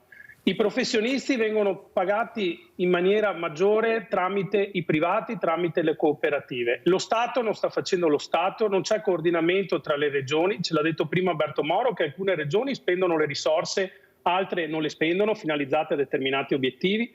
La Regione del Veneto non trova infermieri, quindi è notizia ormai diffusa che verranno assunti degli infermieri indiani, speriamo che parlino italiano, un po' come i cubani che sono stati assunti in Calabria qualche anno fa, quindi la situazione è drammatica e questo va a influire sulla salute delle persone. Ma quando la situazione sta precipitando anche nelle regioni più virtuose, lo Stato dovrebbe fare lo Stato e prendere in mano un po' lo scettro della gestione delle varie sanità pubbliche, perché altrimenti poi a rimettercene non sono solo i sindaci che devono dare la prima risposta ai cittadini, ma sono i cittadini stessi che magari hanno tempi d'attesa biblici per fare una visita e quindi uno dice vabbè, spendo 100 euro, 150 euro in più e vado dal privato. E dopo fare una scelta di campo, o si è per la sanità pubblica o si è per la sanità da un punto di vista privatistico, con una differenza che negli stati, penso agli Stati Uniti è l'esempio più eclatante, dove c'è la sanità privata, gli stipendi sono il triplo, il quadruplo che in Italia. Quindi lo Stato dovrebbe veramente mettersi la mano sulla coscienza e fare le scelte opportune. E quando più che lo Stato siamo noi, Mortandello, che paghiamo, direi il governo, che è un'altra cosa. Anche perché abbiamo i politici più pagati d'Europa, Mortandello, dobbiamo guardarci allo specchio, perché durante le campagne elettorali siamo tutti preda delle sirene di Tizio, Caio e Sempronio, salvo poi verificare una completa criticità sempre legata alla sanità pubblica. Ora, se noi andiamo a vedere il bilancio dello Stato, le regioni sono le entità amministrative che causano il maggiore debito pubblico e questo non vuol dire che bisogna eliminare le regioni, però nel 2025, e questo non smetterò mai di dirlo, ragionare in Italia con 20 regioni come si era pensato 70 anni fa è assolutamente obsoleto. Bisogna ripensare all'assetto istituzionale dello Stato e da 20 regioni farne 5, farne 6, in modo da ottimizzare la spesa pubblica, evitare gli sprechi che ci sono stati ed essere più performanti, e questo a vantaggio dei cittadini. Senta Mortandello, diciamo anche che area politica si avvicina a Mortandello o è vicino Mortandello, così lo conosciamo, ma chi non lo conosce? Io sono un socialista, Ecco uno dei qua. pochi rimasti in Italia. Berto Moro sta sorridendo, sindaco Berto Moro, io sono un socialista. Allora, Presidente, cosa dice? Come commenta le parole del sindaco? No, Riccardo è una bravissima persona e conosco la sua famiglia da quando sono nato a Montegrotto, quindi i socialisti è una vecchia associazione preistorica che una volta c'era e secondo me sarebbe bene che tornasse. Tornando al tema... Mi sembra che qualcosa si muove a Treviso sul nuovo... Sì, ho sentito. Sì, lo sa già Berto Moro. Ma ecco, volevo focalizzare, andare sul focus della trasmissione. A noi interesserebbe molto anche mandare un appello su questa trasmissione per avere un maggiore rapporto con i medici, con i responsabili medici di base e dei pediatri di libera scelta regionali, perché non è facile avere contatti con loro e siccome loro insieme agli insegnanti sono la vera trincea per cogliere questa malattia, sarebbe molto importante. Riallacciandomi invece al discorso di Riccardo, io volevo solo specificare una cosa: dal 2020-2021 siamo ostaggio di questi fondi che vengono rinnovati, non rinnovati. L'anno scorso abbiamo lottato alacremente per avere 10 milioni di euro, che poi tante regioni, come ripeto, non hanno spesi, e quest'anno mi sono veramente rotto le scatole e ho attivato da prima di Natale un'azione che ha portato questo risultato. Il risultato è questo. Allora, la sanità è regionale, bene, lo Stato può dare indirizzo, può dare i fondi, può dire alla regione: se tu non fai questi ambulatori multidisciplinari dove curi queste ragazzine che stanno morendo, io i soldi non te li do. Quindi devi fare te un protocollo, dei bandi di gara, dei progetti dove dici per fare tanti ambulatori ogni ASL o provincia, perché non possiamo dire solo ASL, per esempio in Toscana ci sono solo 3 ASL, quindi facciamo le province. Io Stato ti do questi soldi, tant'è che noi come associazioni nazionali stiamo cercando di entrare nella conferenza Stato-Regioni, perché è lì lo snodo dei soldi, perché il ministro dice conferenza Stato-Regioni, non si mettono d'accordo, la sanità è regionale, ognuno dice è colpa tua, è colpa sua, è colpa dell'altro, ma alla fine noi genitori non abbiamo risposte, perché cosa succede? Quando i fondi sono finiti, come a settembre sono finiti, ci siamo trovati anche in zone qua del Veneto con 160 pazienti, ragazze anoressiche, che hanno perso la psicologa, è finito il Monteore, sono finiti i soldi, ma per creare empatia con queste ragazze qua ci vogliono mesi e quindi la psicologa è sparita. L'azienda Zero fa il nuovo bando, ci vogliono 2 o 3 mesi, quando esce il bando quella psicologa che curava mia figlia o l'altra figlia ha già preso e è andata a lavorare su una cooperativa privata dove prende di più e giustamente anche loro sono ragazze giovani, sono giovani e devono vivere anche loro. Allora andiamo a vedere le slide che ha portato il Presidente Berto Moro, così le commentiamo. Prego. Allora, questa è la slide della nostra associazione che è nata nel 2006 e, ripeto, sostiene la Portogruaro e qua ci sono messi anche gli scopi che insomma noi cerchiamo di aiutare i familiari e di portare le domande da fare agli enti, quindi lavoriamo con la regione, lavoriamo con lo Stato. Poi c'è un'altra slide che presenta un po' la casa delle farfalle che abbiamo visto anche prima il servizio dell'ASL 4 e noi collaboriamo a stretto contatto con il dottor Salvo e la sua equipe, perché loro hanno un'equipe multiprofessionale che cura veramente, loro hanno salvato anche mia figlia, quindi ho anche un debito di riconoscenza, ma purtroppo ci sono pochi posti. Questo è il coordinamento, lo stemma del coordinamento nazionale che abbiamo fondato nel 2014, adesso siamo 20 associazioni riconosciute dal Ministero della Salute e quindi siamo nei tavoli perché cerchiamo di dare risposte in tutte le regioni e a ogni regione ci sono domande diverse, però la cronicità della mancanza di fondi è molto diffusa.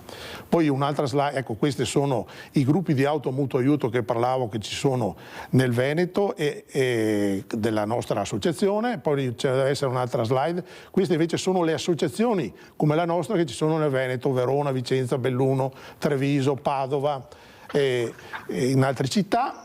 E poi c'è, ecco questo è lo stemma del coordinamento, poi c'era un'altra slide che ho mandato, ecco queste sono le associazioni del coordinamento che ci sono in Italia, adesso stiamo per aprire anche in Sardegna e in Sicilia. Le vostre quali sono? Il colore? No, queste sono tutte le nostre del coordinamento. Poi, vari colori ma tutte vostre. Sì, con consulta noi riempiamo l'Italia, noi come coordinamento adesso apriremo anche Sardegna e Sicilia. Poi c'è un'altra slide, ecco questo qua è importante soffermarci un secondo qua.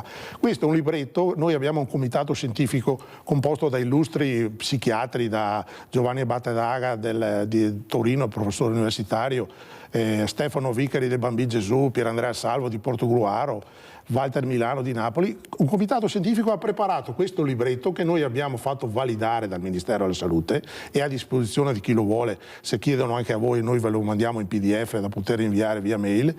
Questo è stato fatto per i medici di base e i pediatri libera scelta, perché quando mia figlia si è ammalata, la Giulia, che è un medico che è del 58 come me, lei è un bravissimo medico, gli voglio tanto bene, ma non ha riconosciuto i primi sintomi della malattia e me l'ha mandata dalla dietista. Quindi se il medico di base e il pediatra sono ben consci e sanno qual è il problema, loro possono allarmarsi. Tant'è che adesso noi faremo anche, col Comitato Scientifico e Coordinamento, un libretto anche per gli insegnanti, perché adesso stiamo lavorando moltissimo nelle scuole perché gli insegnanti sono alla disperazione, si trovano anche 2 anoressiche per classe, insegnanti e soprattutto insegnanti di educazione fisica, perché anche quello è un tema molto molto delicato. Allora andiamo a vedere anche questi dati disturbi alimentari in provincia di Treviso. E se consideriamo che nel mondo circa 55 milioni di persone sono affette dai disturbi alimentari, anche nel nostro territorio la quantità di utenza che chiede un intervento da parte nostra è molto elevata, perché parliamo circa di un 500 cartelle, un 360 circa prime visite in questo ultimo anno. Praticamente si tratta di quasi 2 accessi al giorno. A chiamare il centro provinciale per i disturbi alimentari dell'ULSS 2 sono persone in difficoltà, famiglie, a volte anche amici, compagni di scuola, insegnanti. Numeri che hanno visto un'importante impennata anche a causa della pandemia e che ora si stanno stabilizzando, ma che raccontano di una sostanziale malessere che tantissimi adolescenti, 9 casi su 10 sono ragazze, stanno vivendo. Sono persone che hanno una fatica nel valutare loro stessi e spostano la valutazione del proprio sé al peso e al corpo, quindi danno un'importanza a questi aspetti della vita come se fossero appunto l'unico elemento indispensabile per capire quanto posso valere come persona. Sui social molte immagini e video rimandano al corpo ed è probabile che i ragazzi e le ragazze ricevano dei commenti anche negativi legati al loro corpo o dei suggerimenti su come migliorarlo e sviluppino nel tempo un'insoddisfazione corporea che poi diventa un nucleo importante rispetto al disturbo dell'alimentazione. Diventa importante allora intercettare i primi segnali. E dei comportamenti legati al rituale del pasto. Di solito le famiglie sono abituate a mangiare assieme, quindi l'alzarsi prima da tavola, il dire di aver mangiato in momenti diversi da quelli del resto della famiglia, lo spezzettare il cibo in piccole parti, il bere molto durante il pasto, il masticare esageratamente il pasto per prolungarlo. Il centro, che copre tutto il territorio provinciale, lavora con un'equipe di professionisti, risponde al numero 0422 322 961 e sono proprio le psicologhe e psicoterapeute del centro a sottolineare come per bisogni specifici serva un supporto altrettanto specializzato. Altrimenti il rischio è a volte che si possano anche aggravare le situazioni, quindi se una persona si rivolge ad un terapeuta, ad uno specialista, noi vediamo spesso situazioni in cui arrivano da noi dopo vari tentativi di percorsi terapeutici. Allora, Presidente, lei voleva aggiungere qualcosa al servizio che abbiamo appena visto? Guardate, sono servizi molto importanti, ascoltateli bene, prego. Sì, volevo dire questo, a livello nazionale bisognerebbe investire di più sulla prevenzione in modo che ci siano maggiori medici preparati a capire questa problematica, cioè per dire, come le dicevo prima, che ci sia un medico di base che sia preparato, che sappia cogliere velocemente e immediatamente questa malattia, perché questa malattia non perdona, non ci dà tempo. E poi studi recenti hanno detto che le cause sono anche genetiche e quindi bisognerebbe che anche lo Stato investisse di più sulla ricerca, perché la ricerca sui disturbi di comportamento alimentare, i disturbi della nutrizione e alimentazione, li chiamano adesso, è molto indietro, qua non voglio dire quasi preistorica, ma sono molto indietro. Gli Stati Uniti e l'Inghilterra sono un po' più avanti di noi, e quindi bisogna aiutare questi ricercatori, perché il cervello è composto da migliaia di neuroni, e quando uno di questi neuroni parte il problema è, perché voi dovete pensare che mia figlia a un certo punto non era più mia figlia, era la malattia. Lei mi diceva: papà, è inutile che stai qua con me quando aveva il sondino e era ricoverato. Quando tu vai via io mi suicido, mi ammazzo. Allora, ma non era la mia figlia, era un'altra persona, era la malattia. Infatti io lo spiego sempre ai genitori: non preoccupatevi, non prendete paura, anche se paura ne prendi tantissima perché ti si gela il sangue. Però sappiate che si può curare, però dobbiamo fare alleanza fra associazioni di famiglie e medici curanti. Sopra ci deve essere qualcuno che mette un po' di soldi, però ripeto, i soldi devono essere messi in maniera corretta, non ping pong, ci sono o non ci sono. Ecco, tutto qua. Sindaco Mortandello, a lei parte qualche neurone sentire quello che sta dicendo adesso il nostro Presidente Berto Moro sulla necessità di accelerare. Queste sono persone che non possono aspettare. Abbiamo sentito l'età è da brivido dai 9 ai 18 anni. Sì. Sindaco Mortandello, possibile che la politica non riesca a capire le esigenze del territorio, i problemi che ha il territorio e dove veramente investire? Non è possibile che ci sia un silenzio assordante così per questi genitori che si devono sempre loro rimboccare le maniche e cercare di creare qualcosa di mutuo aiuto, di soccorso per tutte le realtà che sono veramente con le spalle al muro. Dove vado adesso? Come faccio? Non ho soldi. Perché è inutile che ce la diciamo, abbiamo bisogno anche di volontariato, ma abbiamo bisogno anche di investimenti per fare le cose, se no non vai da nessuna parte. Prego, Sindaco Mortandello, lei che è un'isola felice, veniamo a stare a Montegrotto perché si sta bene. Andiamo a prendere i soldi da Mortandello. Prego, cosa vuole dire a questo genitore che veramente dobbiamo ringraziare, che ce la sta mettendo tutta per far capire l'importanza di accelerare per queste situazioni? Prego. Ma le tematiche sono due. La prima è quella che bisogna veramente fare un'alleanza tra istituzioni, medici di medicina generale, che c'è un'evoluzione anche nel medico di base, non so se in positivo o se in negativo, le famiglie, ad esempio per quanto riguarda Montegrotto, alcuni casi che ci sono stati di problemi, diciamo, alimentari dei nostri concittadini, li abbiamo seguiti ad esempio con serate informative per altre famiglie, perché poi è l'esempio della famiglia che si conosce che ti fa capire anche come intercettare alcuni sintomi di tuo figlio o di tua figlia. Poi permettimi, Mirella, una provocazione: quando ci avanza tempo per spendere 13 miliardi di euro per il ponte sullo stretto e non ci avanza tempo per vedere le reali esigenze del Paese, credo di avere detto tutto. Però l'arroganza della politica va oltre, perché veramente la sanno raccontare, non alla sottoscritta, penso neanche al Presidente Berto Moro e neanche a lei, che però le esigenze sono diverse. Abbiamo 6 milioni di poveri e ieri ho ricevuto una telefonata di una signora che ha detto: ma dove sono sti poveri? Io non li vedo, mi state raccontando. E poi è venuta una ragazza che per ben 2 volte ha tentato il suicidio, una donna, Berto Moro, ieri in presenza. 100 nuclei familiari. Attento Sindaco, sta attento a quello che dice Mirella. Nella carta ho 9 persone che mi seguono, 9, psichiatra, psicologa, servizi sociali. In realtà non vedo nessuno da mesi, non ho un soldo, non ho niente da mangiare. Ecco, se non ci fossero i veneti scacciati dalla crisi che mi supportano, io non saprei cosa fare. Ho bussato a tutte le porte, tutti passano il cerino, allora è meglio che mi lasciate sola, che mi arrangio da sola, ma non posso vedere 9 persone che devono seguirmi e nella realtà non ne ho neanche una. Sindaco, non funziona mica così, No, anche perché siete voi responsabili della... Se non dico a lei, a parte che dirò a Margherita, l'ho nominata così che venga a vivere a Montegrotto, a Porta Montegrotto, Sindaco. A chi ti chiede dove sono i poveri, dile che venga al nostro banco di solidarietà alimentare e vede le 100 famiglie a cui ogni settimana facciamo fare la spesa gratis 3 volte. Grazie Sindaco, che gliel'ho detto anch'io ieri. Pur lavorando con uno stipendio non riescono ad arrivare a fine mese, perché il tema della povertà non riguarda solo i disoccupati, riguarda anche tutti i lavoratori che con 1.000 euro, con 800 euro e magari 2 o 3 figli non riescono neanche a pagare le bollette. Quindi abbiamo gli stipendi fermi al 1990, abbiamo l'energia che cresce, le utenze che crescono, tutte spese sempre in più, compreso i medicinali, e quindi la fascia di povertà c'è, esiste e si allargherà sempre di più se lo Stato non inizia a fare lo Stato. Senta Sindaco, adesso si apre la stagione estiva, come vede che profumo c'è nell'aria? Ieri avevo anche il consigliere del Friuli Venezia Giulia, che è consigliere al turismo a Lignano Sabbiadoro, che dice che c'è un bel profumo. Lei che profumo sente?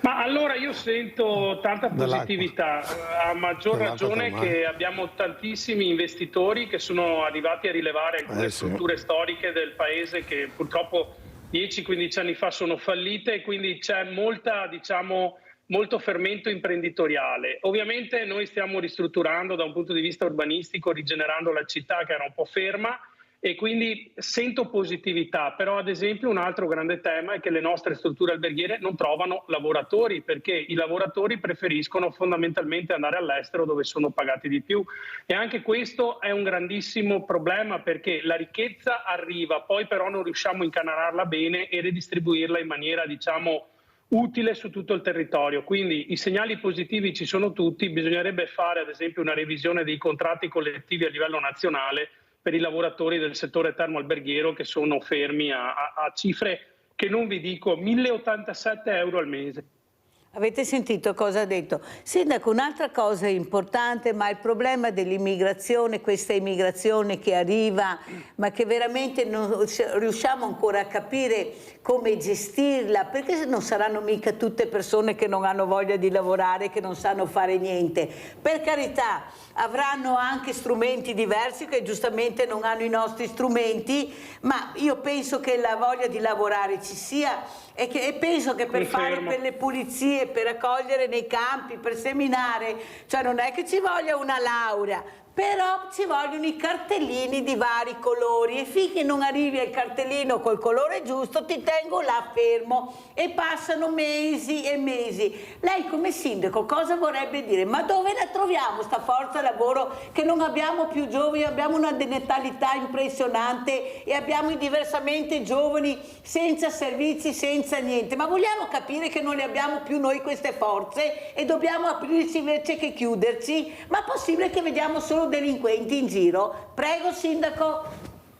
Allora, Montegrotto Terme è uno dei pochi comuni in provincia di Padova che adotta il sistema dell'accoglienza diffusa. Tradotto, i migranti arrivano da noi, vengono ospitati da una cooperativa che insegna loro l'italiano, le leggi italiane, e gli albergatori, gli imprenditori della zona fanno fare dei corsi di formazione professionale per in un qualche modo avere il lavoratore che a loro serve nella loro impresa, nella loro industria. E questo sistema funziona anche perché chi pensa che si possano bloccare i fenomeni migratori sbaglia totalmente. I fenomeni migratori vanno governati, e se li governiamo e ovviamente esaltiamo le persone che arrivano e hanno voglia di lavorare, e sono tante, sono molto più quelle che hanno voglia di lavorare che quelle che vengono qui con intenzioni criminose, perché ci sono anche quelle, in tanti numeri ci sono anche quelle. Solo facendo così potremo garantirci una gestione corretta dei flussi migratori. Ripeto, nel nostro territorio abbiamo aziende che ci chiedono di formare persone che usano il tornio, magazzinieri, persone che sappiano usare il muletto, e dopo 6 o 9 mesi, perché a seconda anche del luogo di provenienza bisogna formare queste persone, imparare l'italiano, le nostre leggi. C'è chi arriva che è laureato e va a lavorare nelle reception degli hotel e sa 3-4 lingue, per cui i casi sono disparati, però ad esempio l'esempio che abbiamo noi a Montegrotto di gestione dell'accoglienza secondo un sistema diffuso aiuterebbe a sistemare tutte queste problematiche legate alle migrazioni, e poi chi si comporta bene e ha voglia di lavorare resta qua. Chi non si comporta bene deve tornare da dove è venuto. Vedevo il presidente Bertomoro che annuiva e assentiva quello che diceva il sindaco, che è d'accordo che veramente bisogna fare un passo in avanti e non indietro. L'accoglienza è molto importante, perché noi con le problematiche, delle problematiche che parliamo noi, abbiamo bisogno proprio di accoglienza, in questo senso, essere accolti ed essere capiti. Quindi come pretendiamo e chiediamo accoglienza per le nostre ragazze e i nostri ragazzi ammalati, perché ci sono anche dei maschi, è giusto anche fare accoglienza per gli immigrati, perché c'è gente, come dice Riccardo giustamente, che ha voglia di lavorare e che e bisogna dare opportunità. Tant'è che effettivamente io, che sono nato lì a Montegrotto, sono veramente esterrefatto della situazione che denuncia Riccardo, anche se ho tanti amici ancora e non abito più lì, ma è sconvolgente quello che lui sta dicendo, perché una volta noi da giovani era un orgoglio andare a lavorare il sabato e la domenica, fare il cameriere, e adesso gli albergatori non trovano più... Guarda che non ci sono, non è che non vogliono, non li abbiamo più. È quello il problema, perché lo so. è facile dire non hanno voglia, ma vede, io chiedo sempre, quando sento anche queste persone che dicono, questi imprenditori, ma non abbiamo fatto, non cerchiamo, non troviamo... Ma perché non si fa come sta dicendo il sindaco Mortandello? Facciamo la formazione vera, sul posto reale. Vera, vediamo cosa sai fare. Certo, insegno. Ti insegno, ti integro e poi vai a lavorare. Certo. Sindaco, ma perché lei ha detto siamo uno dei pochi comuni che fa questo? Perché se lo dice lei noi ci crediamo, come mai gli altri non lo fanno? Poi lo chiederò anche a un altro sindaco di Ponzano Veneto, Baseggio. Prego, sindaco Mortandello.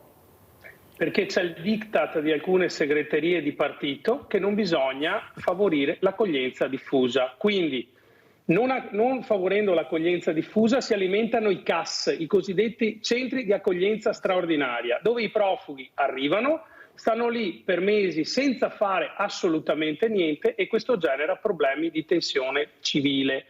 Quindi il motivo è proprio questo. Abbiamo avuto incontri con la diocesi e col vescovo che ci ha invitati a fare questo sistema di accoglienza diffusa, col prefetto, perché fino a poco tempo fa il Ministero finanziava questi progetti. Oggi il Ministero non finanzia più niente, quindi restano attivi solo i centri di accoglienza diffusa che esistevano prima di questo governo.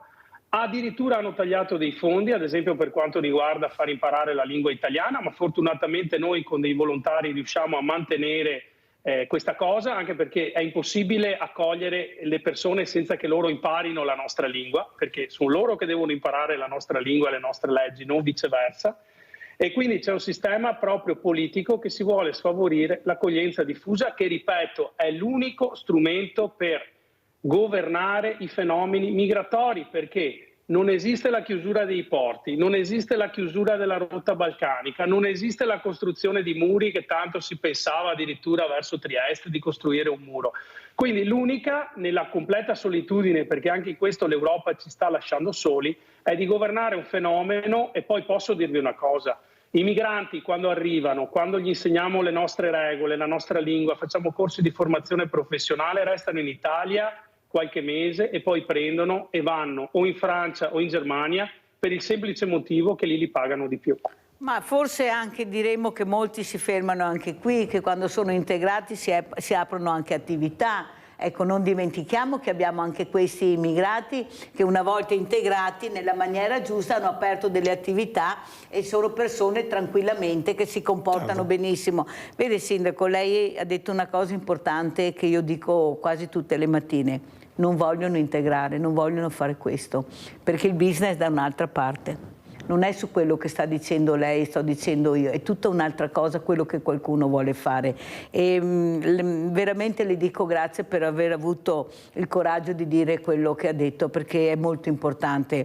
Ecco, sono tutti in campagna elettorale, ma anche noi siamo in campagna elettorale e perciò la trasparenza anche su certi discorsi vale la pena di farla e di sentirla. Allora, Presidente, lei cosa chiederebbe? Ad esempio, adesso lei andrà dal Ministro Schillaci, sa perché le dico, mi dica il nome del Ministro? Perché almeno abbiamo un nome e cognome, perché poi fra un po' di tempo Maria Mirella la rinviterà. Dirà cosa le ha detto il Ministro, cosa è stato fatto in base a quello che era stato detto o magari cercato di fare, perché sennò ogni volta sono andata da sì, ma dove, da chi? Perché sennò non riusciamo mai a capire questo cerino a chi passa. Adesso il cerino ce l'ha Schillaci, poi vediamo il Ministro Schillaci cosa dirà al Presidente Bertomoro, che le idee è molto chiara, fermo Presidente, anche su quello che è il business, su quelle persone fragili che viene strumentalizzato per fare marketing sulla pelle di queste persone, parliamo in generale naturalmente. Presidente, prego. Io non posso fare nomi eccetera, però posso garantirvi che purtroppo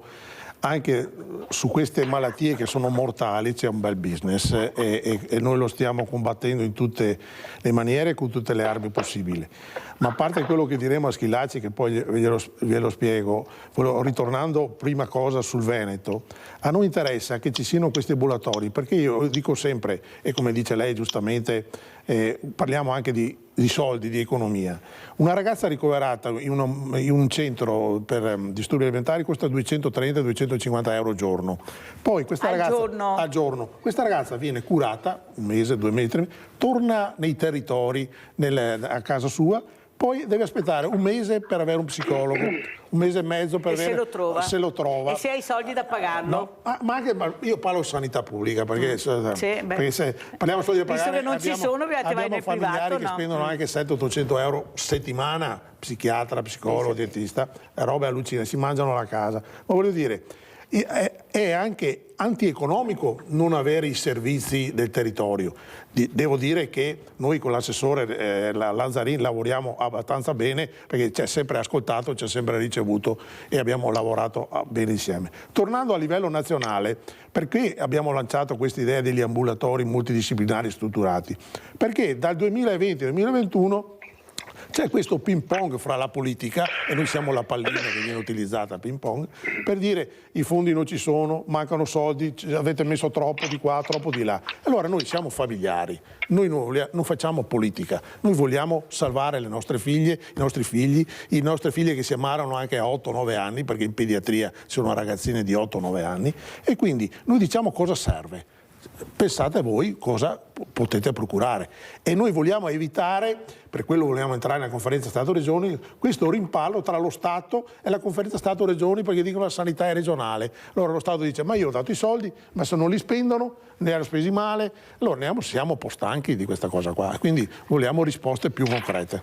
Vogliamo risposte più complete. Sindaco, lei che risposte vorrebbe, anche perché ecco, quanto questi familiari si rivolgono anche a voi, perché siete l'unico punto di riferimento che c'è nella famiglia, c'è questo sindaco che almeno lo posso incontrare, lo ascolto, mi ascolta, e soprattutto lo posso trovare al bar, fuori di casa, si ferma, cerca di capire, almeno l'ascolto, perché è quello che manca. Vede, io delle volte invito anche certi parlamentari, anche europarlamentari, e quando qualcuno inizia a dirmi: ma che domande mi farai, cosa vorrai sapere, dico: scusa, ho sbagliato numero, ci sentiamo la prossima volta, perché è il confronto diretto che spaventa, perché il cittadino è chiaro, ha le idee chiare su quello che ha bisogno, i servizi che veramente dovrebbe ricevere, e l'ascolto è gratuito e non c'è neppure quello, se non trovi la sensibilità di qualche amministratore, perché è anche difficile ascoltare e non dare risposta, ma almeno mi ha ascoltato. Infatti poi quando mi trovano per strada mi fermano, sindaco, e dico: a manco mirai a questo mega ascoltare, perché gli altri o hanno il cellulare che se vodono, che se mai nessuno da che altra parte, ma quando lo vedi così e non c'è nessuno dall'altra parte, lo ripeto, rarissimi casi che ci sia qualcuno, ma ti fa capire: lasciami stare perché sono impegnato. Questo è il primo. Ecco, pregherei i politici di cessare di girare sempre con sto telefonino, allora, anche per chi vi fa male, sapete,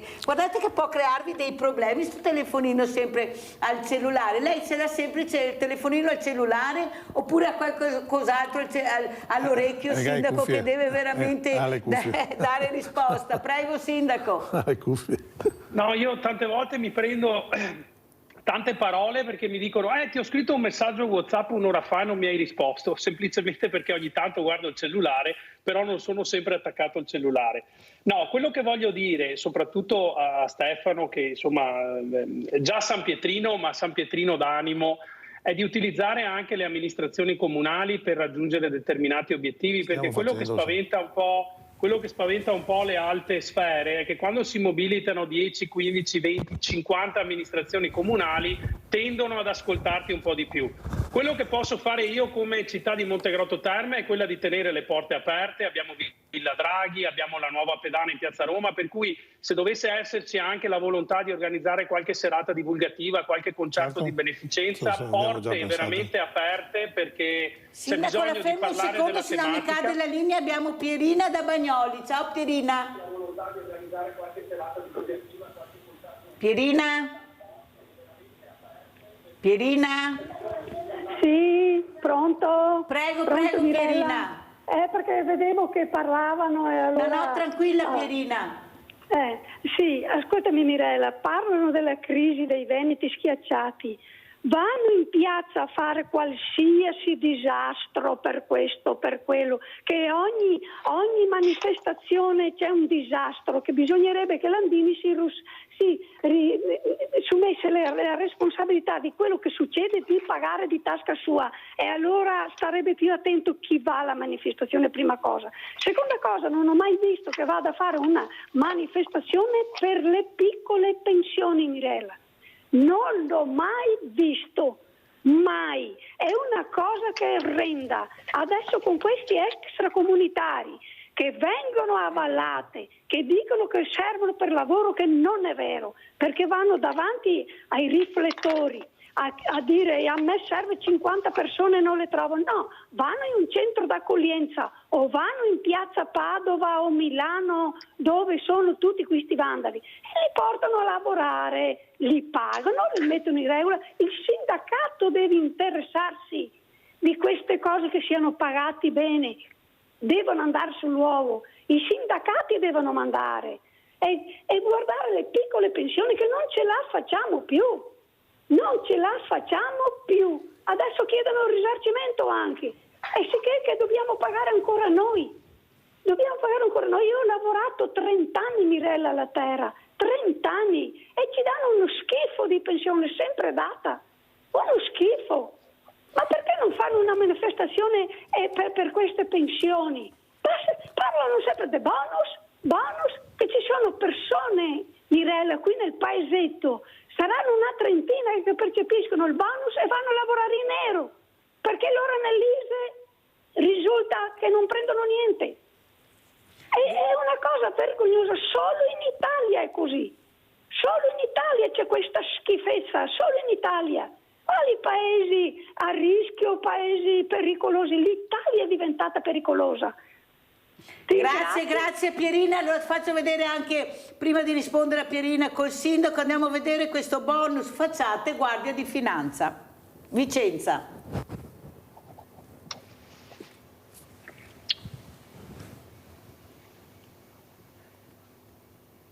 Erano del tutto ignari di quanto accadeva alle loro spalle 26 proprietari di immobili tra le province di Padova, Verona e Vicenza interessati dal cosiddetto bonus facciate.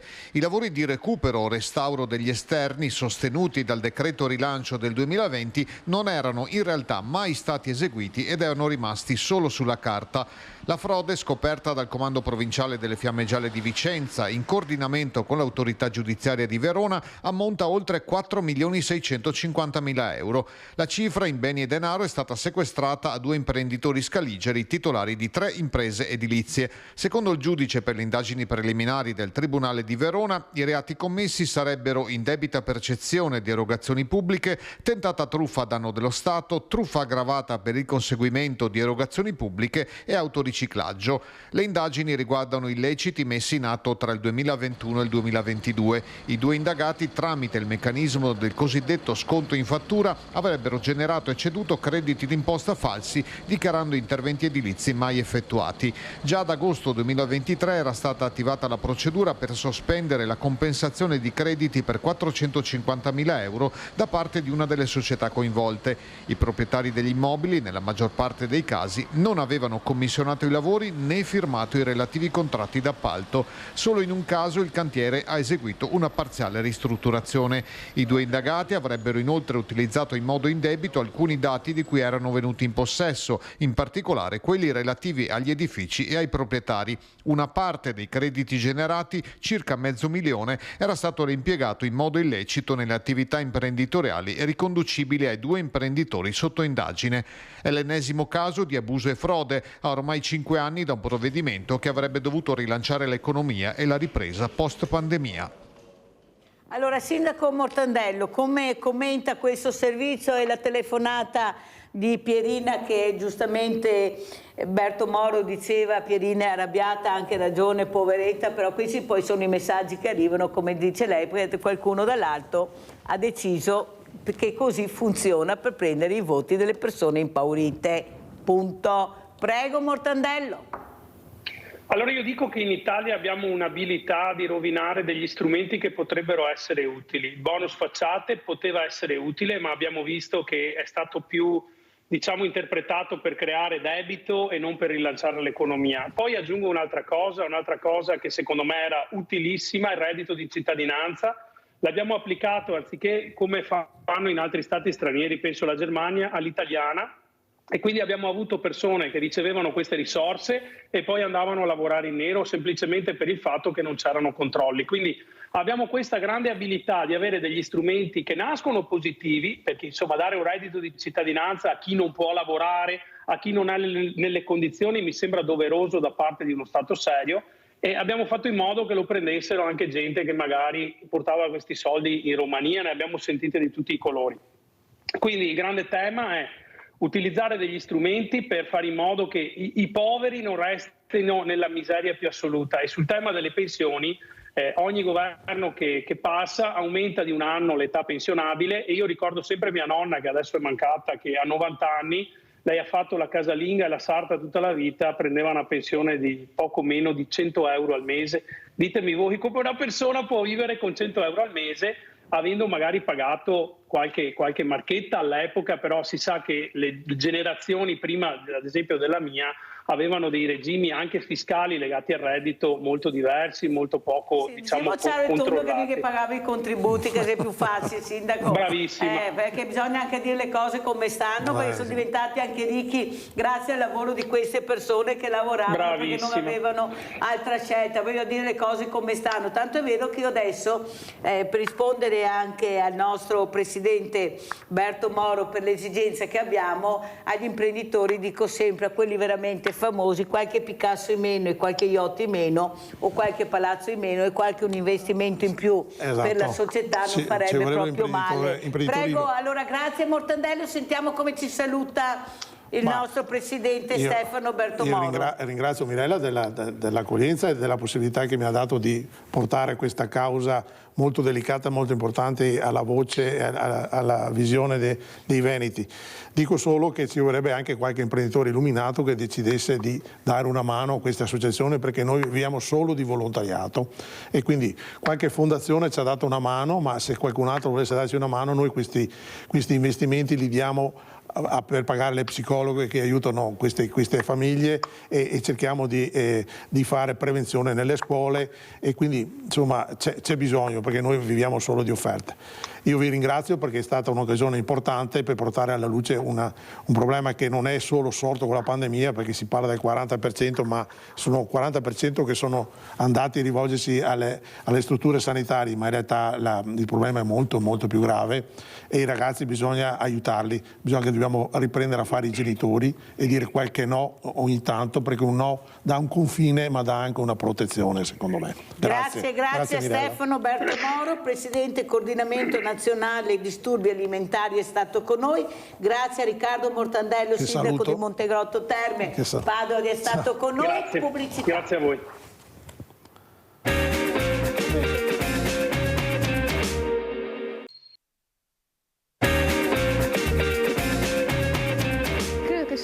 Che sia stata un'ottima idea, ma venire a dare l'invito a che dei ragazzi possono venire qua a dipingere, così quando arrivano a scuola non ci sarà una come posso dire, una stanza tutta bianca, sarà un po' allegra e colorata. Con pennelli, rulli e secchi di colore, come fossero dei veri professionisti, i giovani studenti dell'Istituto Comprensivo di Ponzano, coordinati da insegnanti e genitori, hanno dato vita al progetto Dipingiamo la scuola, tra aggregazione e inclusività, per restituire un po' di colore ai bianchi muri delle aule, con la gioia negli occhi e le mani sporche di bellezza. Mi sono divertito, abbiamo fatto anche un bel gruppo e è stato divertente, e spero che il prossimo anno si può continuare a andare anche sulle aule di sopra. E poi vedere gli adulti mettersi in gioco è stato importante. Penso che sia stata un'esperienza un po' strana, perché vedere per esempio la prof di tecnologia usare il rullo sui muri è stato un po' strano. Il progetto fa parte del più ampio benessere e senso di appartenenza che intende dare più proposte formative ai ragazzi. L'idea di fondo era un lavoro fatto dagli insegnanti con i genitori e i ragazzi, quindi perché la scuola è una comunità in cui ruoli diversi, ma tutti lavoriamo per stare bene e per creare un ambiente condiviso. Uno dei punti chiave è anche l'aspetto psicologico ed emotivo dell'apprendimento. Farlo in un ambiente bello, colorato e creato insieme credo possa beneficiarne anche poi l'apprendimento e quindi la didattica. Entusiasta anche il sindaco, che con poca spesa e molta resa ha unito felicemente una comunità. Hanno compreso la necessità di essere un'unica comunità, che non è solo quella di un'amministrazione che costruisce un edificio o di una scuola che insegna ai ragazzi la loro crescita culturale ed educativa, ma anche di essere uniti nel mantenimento di un bene che appartiene a tutti, e avere una scuola bella e colorata fa bene a tutti. Ma la cosa più bella di questa esperienza? Sporcarsi insieme ma vedere come i ragazzi erano entusiasti, insomma, di partecipare, di dare una mano a fare qualsiasi cosa, anche le semplici pulizie. E saluto e ringrazio Antonello Baseggio, sindaco di Ponzano Veneto, non a caso questo servizio, e mi complimento veramente, sindaco, bellissimo, complimenti, perché abbiamo bisogno di ragazzi con manualità, non sanno più fare niente, diceva un ospite prima. Se invece iniziamo da piccoli con le scuole, con i loro insegnanti, anche con i genitori, a cercare anche di creare assieme per poi tutelare questo bene prezioso, penso che molti atti di vandalismo questi ragazzi non li faranno. Cosa ci dice sindaco Baseggio, e grazie? Prego, intanto mi ha emozionato perché sono passati mesi, sì è vero, i ragazzi adesso con la digitalizzazione, tutti questi strumenti tecnologici hanno perso un po' di manualità, ma l'essere umano ce l'ha da sempre, quindi sta a inventare delle occasioni per riprendere quello che ci appartiene, che è il lavorare, stare assieme, il condividere le fatiche. È stato carino che alcuni ragazzi hanno detto che sembrava strano che l'insegnante che è di là della cattedra in realtà quel giorno era con loro a sporcarsi con il rullo. E la cosa più bella è poi, come hai detto giustamente, quando uno si sente appartenente a una comunità ma che ha faticato per produrre una cosa, difficilmente poi va ad imbrattarla. E quindi insomma ci lamentiamo del bullismo, dei ragazzi che fanno brutte cose, in realtà abbiamo una parte sana che va curata, a cui va dato anche spazio, e questa è stata una bellissima occasione. Senta signor, non è il caso che dobbiamo più mettere assieme la parte sana con la parte meno sana tra di loro, per capire che forse devono fare dei percorsi diversi assieme, e quelli sani far capire a questi ragazzi, che io non sono convinta che siano proprio così cattivi, sì, ce ne sarà qualcuno di tosto, qualcuno sopra le righe, ma poi prendendoli a uno forse riusciremo a far capire, grazie anche a queste iniziative, che il mondo può girare anche in maniera diversa, che vengono accettati, non solo giudicati. Ecco, forse dobbiamo capire chi c'è dietro ogni ragazzo. Io ho sentito ieri, non dico chi, ha un premio molto importante, che ha detto: ma tutto sommato mi hanno chiesto di collaborare, però con un'ora al giorno non so che collaborazione se poi manca la famiglia. Sto parlando di sport. Io sono invece dell'idea che è tutto l'incontrario. Anche un'ora al giorno, 2 al giorno può far capire a questo ragazzo che si apre un altro mondo che magari non conosce. Cosa ne pensa? Lei sindaco che ha puntato molto sullo sport invece, prego. Beh, è chiaro che le opportunità aspettano a tutti ed è un dovere darle a tutti. Poi ci sono ragazzi che a volte magari sono più sfortunati, altri che hanno un carattere diverso, magari ci sono delle famiglie che per motivi di lavoro o anche di esistenza nella società sono poco presenti. Nasciamo tutti buoni in realtà e bisogna essere cullati come gli animali, perché siamo degli animali anche noi, e credo sì che non bisogna puntare il dito troppo, bisogna trovare occasioni di incontro e mettere insieme delle attività in cui ci sono dei ragazzi che già si attivano, e per trascinare gli altri che magari hanno altre motivazioni. Insomma, credo che sia una cosa che va fatta. La fermo un secondo perché abbiamo Ottavia da Roana. Ciao Ottavia. Buongiorno Mirella, la ringrazio per l'ascolto.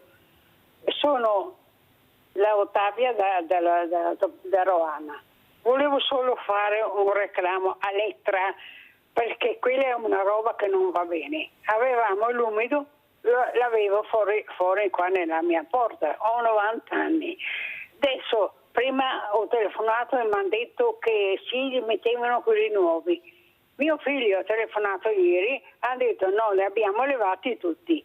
Allora io dove devo portare, ma è lontano dove hanno messo tutti quei bidoni. Ma allora tutte queste persone anziane, siamo su una via che siamo tutti anziani, io ho 90 anni, non sono capaci quasi neanche a camminare, ma come si fa a levare tutti i bidoni dell'umido? E perché anche ho parlato anche con quello della frutta, ma io sì, anche lì da noi hanno levati tutti. Ma paghiamo le tasse, in città vanno a raccogliere l'umido casa per casa e noi hanno levato i bidoni, non si può mica fare una roba del genere, eh? Non so. Allora, intanto Ottavia ti ringrazio, sei una forza della natura, ti ringrazio per questa telefonata, per questa riflessione che fai anche agli amministratori che devono anche capire dove vivono, con chi vivono, certo, che è importantissimo quello che hai detto. Ti ringrazio Roana per far capire che questi novantenni sono vivi, si sono nel pezzo, non sono tutti con l'Alzheimer e con qualche altra patologia, sono vivi. Vogliamo aiutarli, sindaco, meglio di lei, chi può rispondere meglio del sindaco Baseggio a Ottavia da Roana? Prego, sindaco. Credo che Roana sia sotto Vicenza, sì, adesso me ne dubbio. Adesso, sinceramente non so quale sia l'ente, il consorzio che gestisca le immondizie lì, ma trovo che sia una scelta non adeguata, non solo alla società ma anche ai tempi, cioè se vogliamo che le immondizie vengano raccolte in maniera corretta, che non ci siano abbandoni, il porta a porta che si è generato, che ha un costo, ma è anche la cosa che abbiamo realizzato che è più concreta, insomma, debba essere continuata. Ripeto, non so quale sia il consorzio, ma penso che sia una scelta sbagliata, perché già nel nostro territorio aver ridotto i cestini sul territorio perché implica chiaramente una maggiore educazione della popolazione, dall'altra parte però ha prodotto un maggiore abbandono e una difficoltà di gestione del territorio. Qui su questo territorio vengono tolti anche i cestini casa per casa, insomma, non so. Mi sembra un po' esagerato. Qualcuno deve aver sbagliato. Sapendo anche quello che ha detto giustamente Ottavia, ma siamo tanti diversamente giovani, come li chiama, certo, la Mirella, è possibile che non vi siate resi conto che non possiamo fare tutta quella strada, anche perché loro magari hanno piacere di portare anche fuori l'immondizia, di muoversi un pochino, ma non può fare un chilometro per portare fuori il bidone dell'umido, no? Robe da non credere. Che è anche più pesante, tra l'altro. Ecco, allora andiamo a vedere invece anche questo video per salutare il prossimo ospite che abbiamo, è Numero Bianco, Associazione Luca Coscioni. Andiamo a sentire e a vedere. Nel 2017 per me Fabiano è stato difficile trovare una via d'uscita alla sua sofferenza. Ora invece diventa tutto più semplice. Per chi ha bisogno di avere informazioni su cure palliative, testamento biologico ed eutanasia, esiste un numero bianco per far luce sui nostri diritti. Allora io ringrazio Diego Silvestri, Associazione Luca Coscioni, di essere con noi. Buongiorno Silvestri e sempre grazie anche per far capire appunto che siete nel pezzo, che avete bisogno anche di essere ascoltati, l'ascolto fondamentale per arrivare poi a delle normative veramente che possono aiutare. Prego Silvestri. Buongiorno Mirella, buongiorno, la prossima volta vengo lì Bravo. Dietro le sveglie. Sì, no, grazie per questa opportunità, perché per noi è preziosa, l'informazione, come dicevi, è tutto. Allora, noi siamo l'associazione Luca Coscioni, che è diventata famosa per il tema del fine vita. Noi abbiamo sensibilizzato la politica, abbiamo sensibilizzato i piani alti, diciamo così, grazie alle disobbedienze civili, grazie alle azioni legali, alla raccolta firme. C'è stata la proposta di legge iniziativa popolare, facciamo serate informative, abbiamo presentato il referendum e ci interessiamo di tante cose, non solo di fine vita, ma anche di inizio della vita, di disabilità. E ci interessiamo anche di tutta quella della tecnica, della ricerca scientifica per per tutte quelle cose che servono alle persone per vivere meglio e per stare meglio. E perché dico questo? Perché la tecnica e la medicina è importantissima, noi non è che ne parliamo male, diciamo così, però c'è un limite e questa è la cosa, è il cuore della nostra associazione, nel senso che il cuore etico dell'associazione è chi mette questo limite. Nel senso che se io ho una malattia neurodegenerativa, i miei muscoli non ce la fanno più, io posso avere un respiratore meccanico che respira per me. Se a un certo punto io non mangio più, sono anziano, sono demente, non ho più fame, allora un tubicino mi può accompagnare il cibo direttamente nello stomaco e via così. Se sono in insufficienza renale abbiamo un macchinario che mi pulisce tutto il sangue avanti di questo passo. Ci sono tecniche assistenziali che permettono di far rimanere una persona per mesi e mesi, anni in un letto senza che abbia una piaga, senza che abbia sepsi, eccetera, eccetera. Però chi pone il limite a tutti questi trattamenti? Vede, e questa è la domanda. Silvestri, volevo fare una parentesi. Io non so se fortunatamente o sfortunatamente quando mi recavo nelle RSA, adesso un po' meno perché sono sempre strapiena, non riesco a trovare neanche più spazio per me, andavo a trovare i cosiddetti vegetali nelle stanze. Naturalmente chiedendo l'autorizzazione ai familiari, non è che io entrassi, lo voglio chiarire. Erano quasi sempre soli. In tanti anni non ho mai visto un politico nelle stanze, lo dico apertamente, né per quanto riguarda gli amministratori comunali, né per quanto riguarda anche altre realtà. E soprattutto guardavo queste persone e chiedevo loro a voce alta: cosa vorresti fare tu se potessi parlarmi? E li guardavo e continuavo a rifare la domanda: cosa vorresti tu fare se potessi parlare? Silvestri, lei capisce molto bene Mirella, la domanda che io mi sto facendo, e poi vorrei chiedere anche al sindaco, ma è mai possibile che noi non riusciamo a capire l'importanza di quello che ha detto Silvestri? La tecnologia che ha fatto passi da gigante, ma poi se non ci fosse la tecnologia, veramente la scienza, la ricerca, mettiamo da parte, queste persone come sarebbero? Prego Silvestri. Mirella, allora questa è la questione fondamentale. Allora ci sono, per l'esempio che ha tirato fuori lei degli stati vegetativi, ci sono delle linee guida delle società scientifiche che dicono esattamente qual è l'intervento opportuno, appropriato per una persona, proprio per non sconfinare nell'accanimento terapeutico o nell'intervento inappropriato. Queste linee guida devono essere applicate anche negli stati terminali. Ma la condizione, per fare un passo indietro, la condizione che permette a queste persone di non giungere in quello stato qual è? È la possibilità di essere informato per poter usare lo strumento dell'autodeterminazione quando lo posso usare.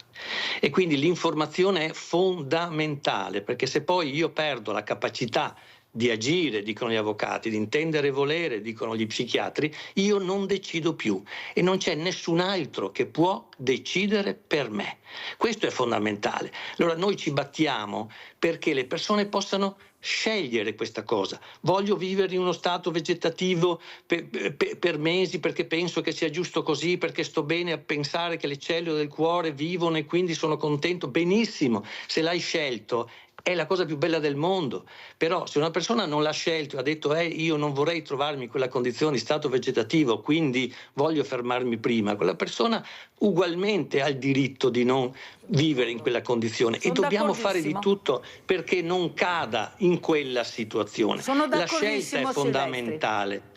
Certo, la scelta è fondamentale. Devo correre Silvestri perché il tempo è tiranno purtroppo. Sentiamo il sindaco Baseggio, persona sensibile, come commenta le parole di Diego Silvestri. L'argomento sicuramente è particolare, però io ritengo che l'accanimento terapeutico sia un'assurdità, nel senso che se c'è una speranza si può anche perseguire fino a un certo limite, visto che ci sono comunque delle linee guida. Poi se il resto della vita vuol dire essere attaccato a una macchina e non avere magari neanche coscienza di sé e soprattutto non avere un futuro ed essere solamente nella sofferenza, nell'abbandono, nella solitudine, io credo che vada fatta quella scelta, che è quella di tornare al padre. Senta, Sindaco, ma non è che anche voi concesso. sindaci potete anche divulgare di più, coinvolgere di più la cittadinanza a capire questo fine vita cosa vuol dire? Perché io ho parlato anche quando sono andata in gita con i diversamente giovani e con i giovani, quei diversamente giovani di questo tema, e quasi tutti mi dicevano ma si arrangia mio figlio perché mi non so niente, non capisco niente. Capisce che forse, visto che la novantenne che ha chiamato, la novantenne dovrebbe essere anche informata sulle donazioni degli organi, sul fine vita, perché noi abbiamo relegato queste persone che ci hanno fatto diventare grandi, belli, forti nella vita, non li ascoltiamo più. Non contano, contano per dare il voto, che delle volte poretici in stato confusionale più di decidere magari una cosa buona.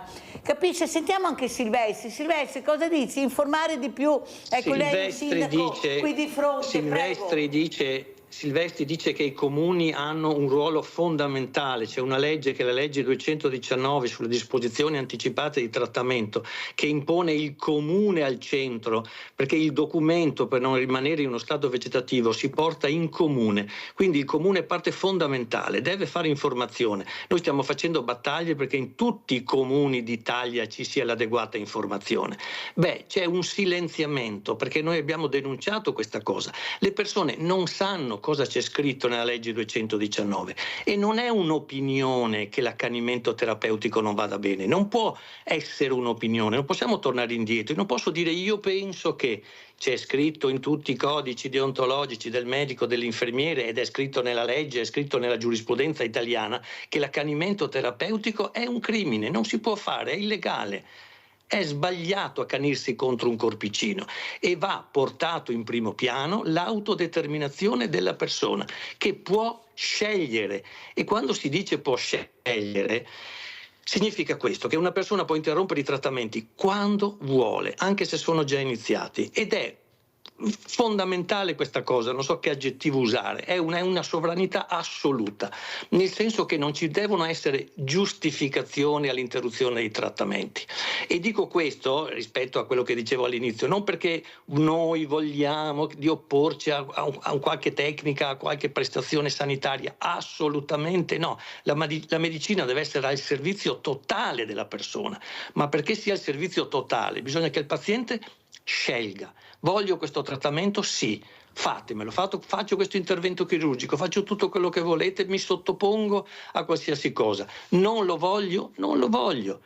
Purtroppo noi abbiamo segnalazioni, Mirella, di persone che muoiono come non avrebbero voluto, e questo ci irrita tantissimo.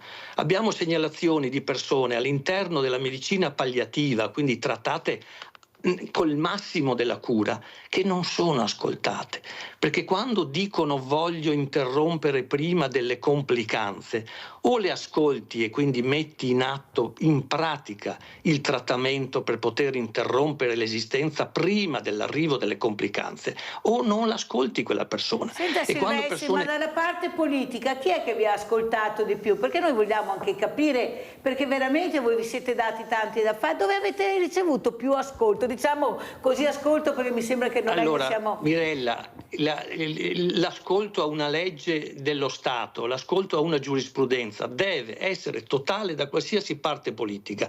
Non è possibile che un qualsiasi politico dica non sono d'accordo con una legge dello Stato, con una giurisprudenza, con una decisione della Corte Costituzionale. Non è questione di essere d'accordo, è questione che il politico metta in atto le azioni pratiche per poter aiutare la persona, per non ostacolarla con le azioni burocratiche. Ma in questa legislatura cosa vede, Silvestri? Zaia si è espresso molto bene riguardo a questo e ha detto che avrebbe fatto di tutto. Lo ha fatto in parte, secondo noi, perché non ha fatto di tutto e potrebbe ancora fare delle cose. Si tratta di come dire, normare delle prestazioni, perché le leggi ci sono già. Per esempio, quello che è successo in Toscana, Mirella, non è che la Toscana ha una legge che il Veneto non ha. Non so se mi spiego. Sì. La Toscana non ha una cosa in più. Anche nel Veneto è lecito chiedere di interrompere i trattamenti e morire secondo una morte gestita. È lecito. In Toscana, come in Sardegna, in Sicilia e in Veneto. Ci sono domande in Veneto. La Toscana però ha fatto in modo che lì ci sia una procedura chiara e un tempo da rispettare, che da noi non è rispettato. Abbiamo dei casi adesso che stanno aspettando 6 mesi, che hanno fatto domanda a settembre e a ottobre e stanno ancora aspettando la risposta. Io credo che non sia umano che una persona che chiede questa cosa, voglio interrompere la mia esistenza, debba aspettare mesi, che si sente rispondere quale giustificazione è, ma la questione è delicata. Vediamo se siamo tutti d'accordo. Intanto passiamo il cerino. Sindaco, come commenta le parole di Silvestri? Perché sono parole importanti. Silvestri sta parlando a nome di quelle persone che non riescono a farsi ascoltare, eppure le leggi ci sono chiare, però bisogna anche applicare le normative. Prego, Sindaco. Silvestri ha sicuramente ragione e il termine argomento delicato viene utilizzato chiaramente quando fa comodo, ma anche quando c'è necessità, perché se poi fisicamente deve essere una persona ad attuare un percorso, quella persona è vero che la legge lo obbliga, però come per l'aborto c'è la possibilità che un medico si rifiuti per etica e passi a un altro, siamo in un tema sul serio difficile e delicato, quindi è un argomento che finalmente ha trovato risposta, che la politica l'ha ascoltata dopo decenni di battaglie, hanno ringraziato quelli che hanno faticato fino adesso, e deve entrare negli animi delle persone, come negli ufficiali anagrafe, nell'attività di sportello, dove quando le persone vengono a rifare per esempio la carta d'identità, che bisogna chiedergli anche il fatto di inserire la donazione degli organi, eccetera. È un percorso, ahimè, lento, che ha bisogno di tempo, cioè dobbiamo portarlo dentro tutti. Però Silvestri diceva anche che voi sindaci comuni hanno un ruolo fondamentale in questo, prego. Ma le leggi poi sono gli uomini che le applicano, ripeto, dietro uno sportello, come dietro un macchinario salvavita, come dietro una prestazione, c'è un uomo o una donna, e quindi anche se c'è una legge che lo obbliga, deve essere bisogna assorbire la legge. Ma dobbiamo anche informare le persone, Sindaco, perché non sanno. Vediamo anche con la donazione degli organi qualcosa si muove, ma molto lenta, perché non eravamo abituati. Certo, anche informare cosa vuol dire questa legge. Noi nel nostro comune Sindaco. lo facciamo, abbiamo appeso anche cartelli dappertutto, e quando viene una persona a rifare il documento gli spieghiamo tutto quello che ha la possibilità di fare. Poi è chiaro che ogni comune di per sé ha il proprio personale, una propria... Voi come comune lo fate. Facciamo. Silvestri cosa dice a Sindaco Baseggio? Prego. Sì, no, la distinzione è chiara, cioè i comuni sono interessati nella informazione alla cittadinanza, ai malati e alla cittadinanza non malata, ed è una informativa su quello che la legge 219 dice, che parla molto bene di consenso informato, che parla molto bene di disposizioni anticipate di trattamento, il cosiddetto biotestamento, di pianificazione condivisa delle cure, che è un argomento interessantissimo per le RSA, per gli anziani, per l'angoscia della demenza. Però si può approfittare di parlare anche di amministratore di sostegno, no? Per poter incanalare la persona in un governo della propria malattia al meglio, assieme anche all'amministratore di sostegno. La legge parla addirittura della nomina di un fiduciario in malattia, quindi tutto serve. L'informazione del comune sì, poi la non applicazione della legge, come dicevamo, quella è un altro argomento, è quello che non sta succedendo con quello che noi abbiamo chiesto in regione, cioè che ci sia una procedura certa, dei tempi certi per le persone che fanno richiesta di suicidio medicalmente assistito. Poi c'è il grande tema, il grande mondo delle cure palliative, che sembrano in contrapposizione, come dire, chi entra nelle cure palliative non desidera mai di morire. Non è proprio così, nel senso che le buone cure palliative certamente fanno terminare bene l'esistenza alle persone. Però Silvestri, ormai la Regione a fine legislatura, ecco, cosa secondo lei può premere l'acceleratore, oppure vedo che il Sindaco Baseggio è un po' titubante, lei cosa dice? Beh, allora noi le richieste a Zaia le ha ricevute, intendo Zaia per regione, ha ricevuto tutti i nostri stimoli di riprendere in mano per esempio la proposta di legge, cosa che si può fare perché non è stata bocciata, è stata appoggiata con 25 sì e 22 no. Quindi è messa nel cassetto, diciamo, ma Zaia può tirarla fuori e ripresentarla in commissione. Può ripresentare la normativa, come diceva, il regolamento, no? Aveva annunciato un regolamento emanato dal direttore generale, anche questa è una cosa che può fare. Può fare una delibera di giunta, cioè tutte quelle cose che servono alle aziende sanitarie in questo momento per gestire al meglio le richieste di morte volontaria assistita, la Regione le può fare con gli strumenti che ha. Questo noi chiediamo alla Regione. Potere, volere, allora Silvestri, sentiamo cosa dice il sindaco Baseggio, che era un po' perplesso su queste decisioni che verranno prese. Prego, sindaco. No, io credo che intanto quello che ha detto Zaia, che avevo anche sentito e letto i giornali, ha fatto bene, ha preso posizione. Poi siamo nel periodo del rinnovo, si voterà questo autunno e come accade ogni 5 anni per le votazioni nazionali, per quelle regionali, per quelle locali, ahimè un po' tutto il macchinario si ferma perché determinate cose non le puoi fare e altre magari preferisci non farle. E quindi sincerino. Ma è poi anche correttamente, perché andare a fare una nuova legge regionale implica del tempo e i consiglieri di oggi non ce l'hanno più. Certo, una delibera di giunta può essere svolta sicuramente, però magari non può essere applicata dappertutto. Ahimè, si vota quest'anno, come avrà fra 5 anni se durerà ogni legislatura nel suo periodo, e ogni 5 anni la macchina rallenta. A volte anche volutamente per non prendere posizione. Sindaco, lei è favorevole al terzo o quarto mandato per alcuni? Com'è la sua posizione?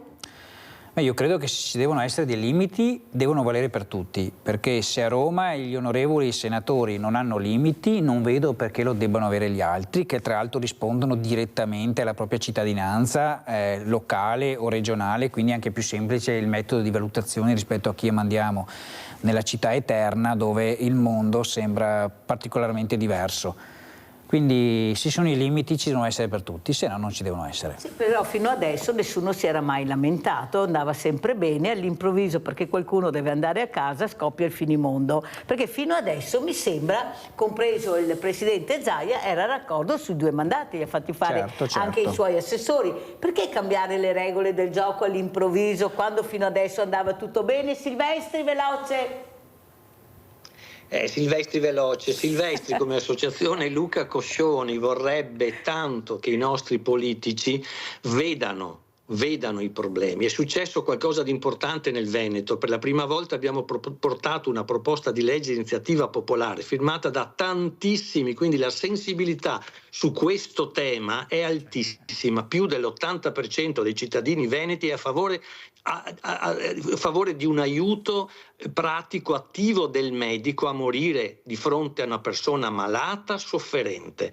80% di qualsiasi partito. Come vede io ho evitato di parlare, ho nominato solo Zaia, perché vorremmo che il problema, che il tema fosse trattato da tutti come guide civiche, non come partitino politico, come persona importante che ha il dovere di dare risposte pratiche alle persone e ai malati. Molto chiaro, veramente grazie Silvestri di essere stato ospite questa mattina a Sveglia Veneti, perché mi sembra più chiaro, trasparente, lineare e semplice col quale ha spiegato Silvestri la posizione di Luca Coscioni, di questa associazione che veramente sta cercando di fare il massimo. Sindaco, come ci saluta, cosa vuole dire?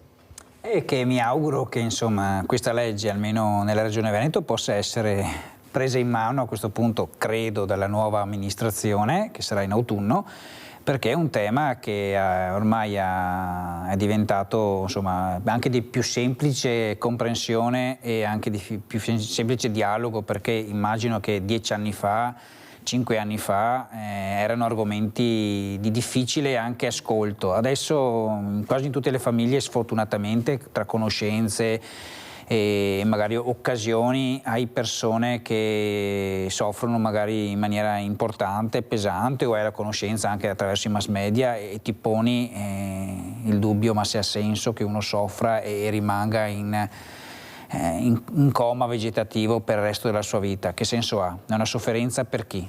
Allora guardiamo queste due locandine che ha mandato Diego Silvestri e salutiamo anche Diego Silvestri, eccolo qua, prego Silvestri, che vediamo queste due locandine, numero bianco. Sì, questo è il numero bianco. Appunto, noi locandine rispondiamo ricordando Samantha, prego.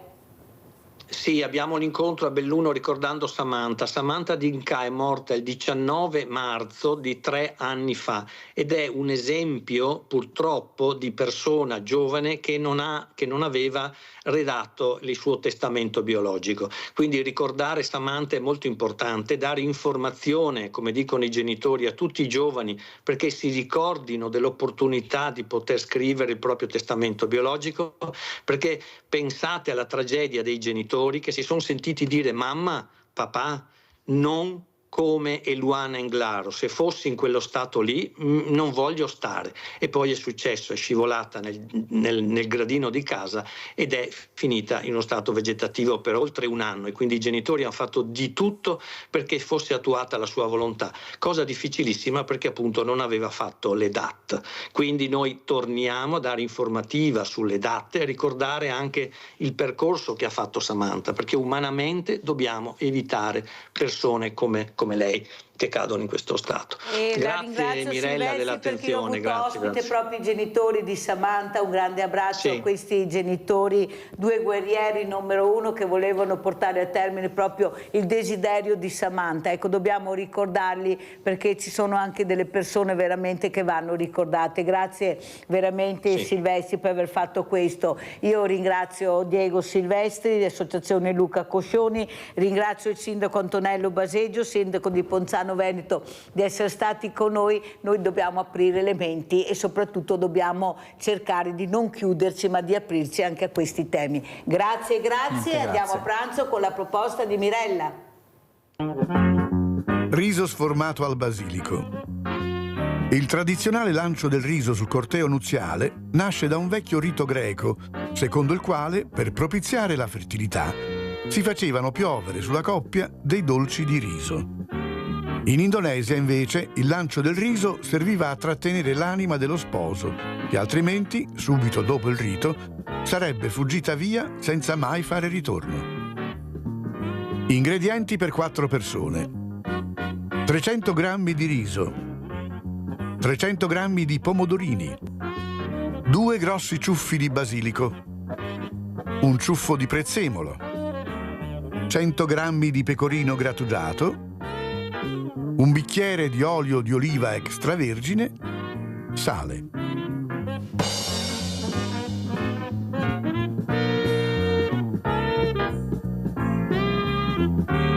Tritate insieme prezzemolo e basilico. Tenete da parte alcune foglie di quest'ultimo che serviranno poi per decorare il piatto.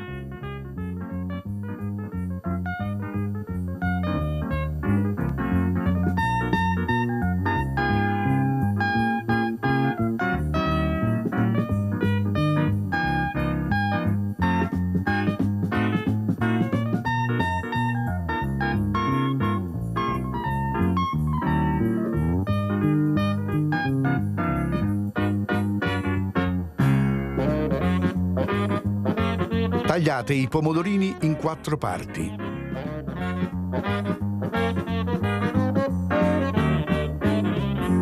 E dividete gli altri a metà.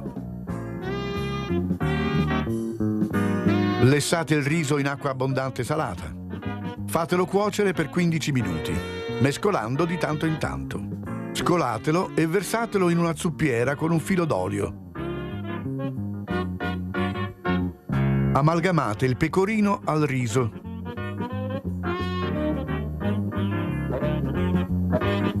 Insieme all'olio e al trito di odori. Mescolate bene.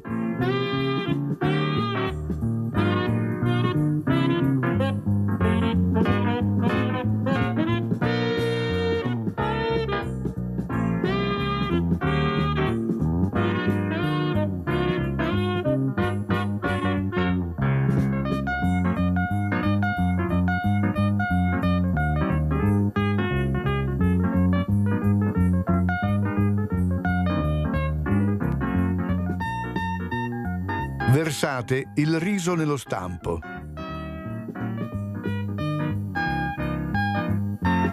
Compattatelo con le dita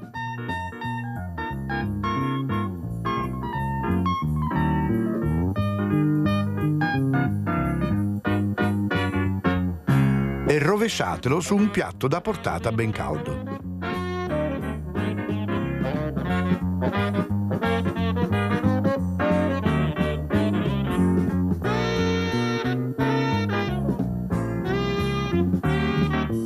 Guarnite con le fettine di pomodoro allo sformato.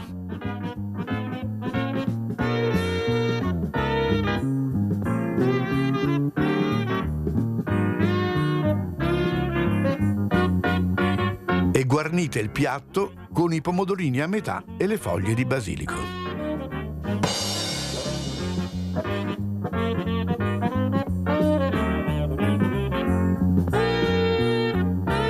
Servite e buon appetito!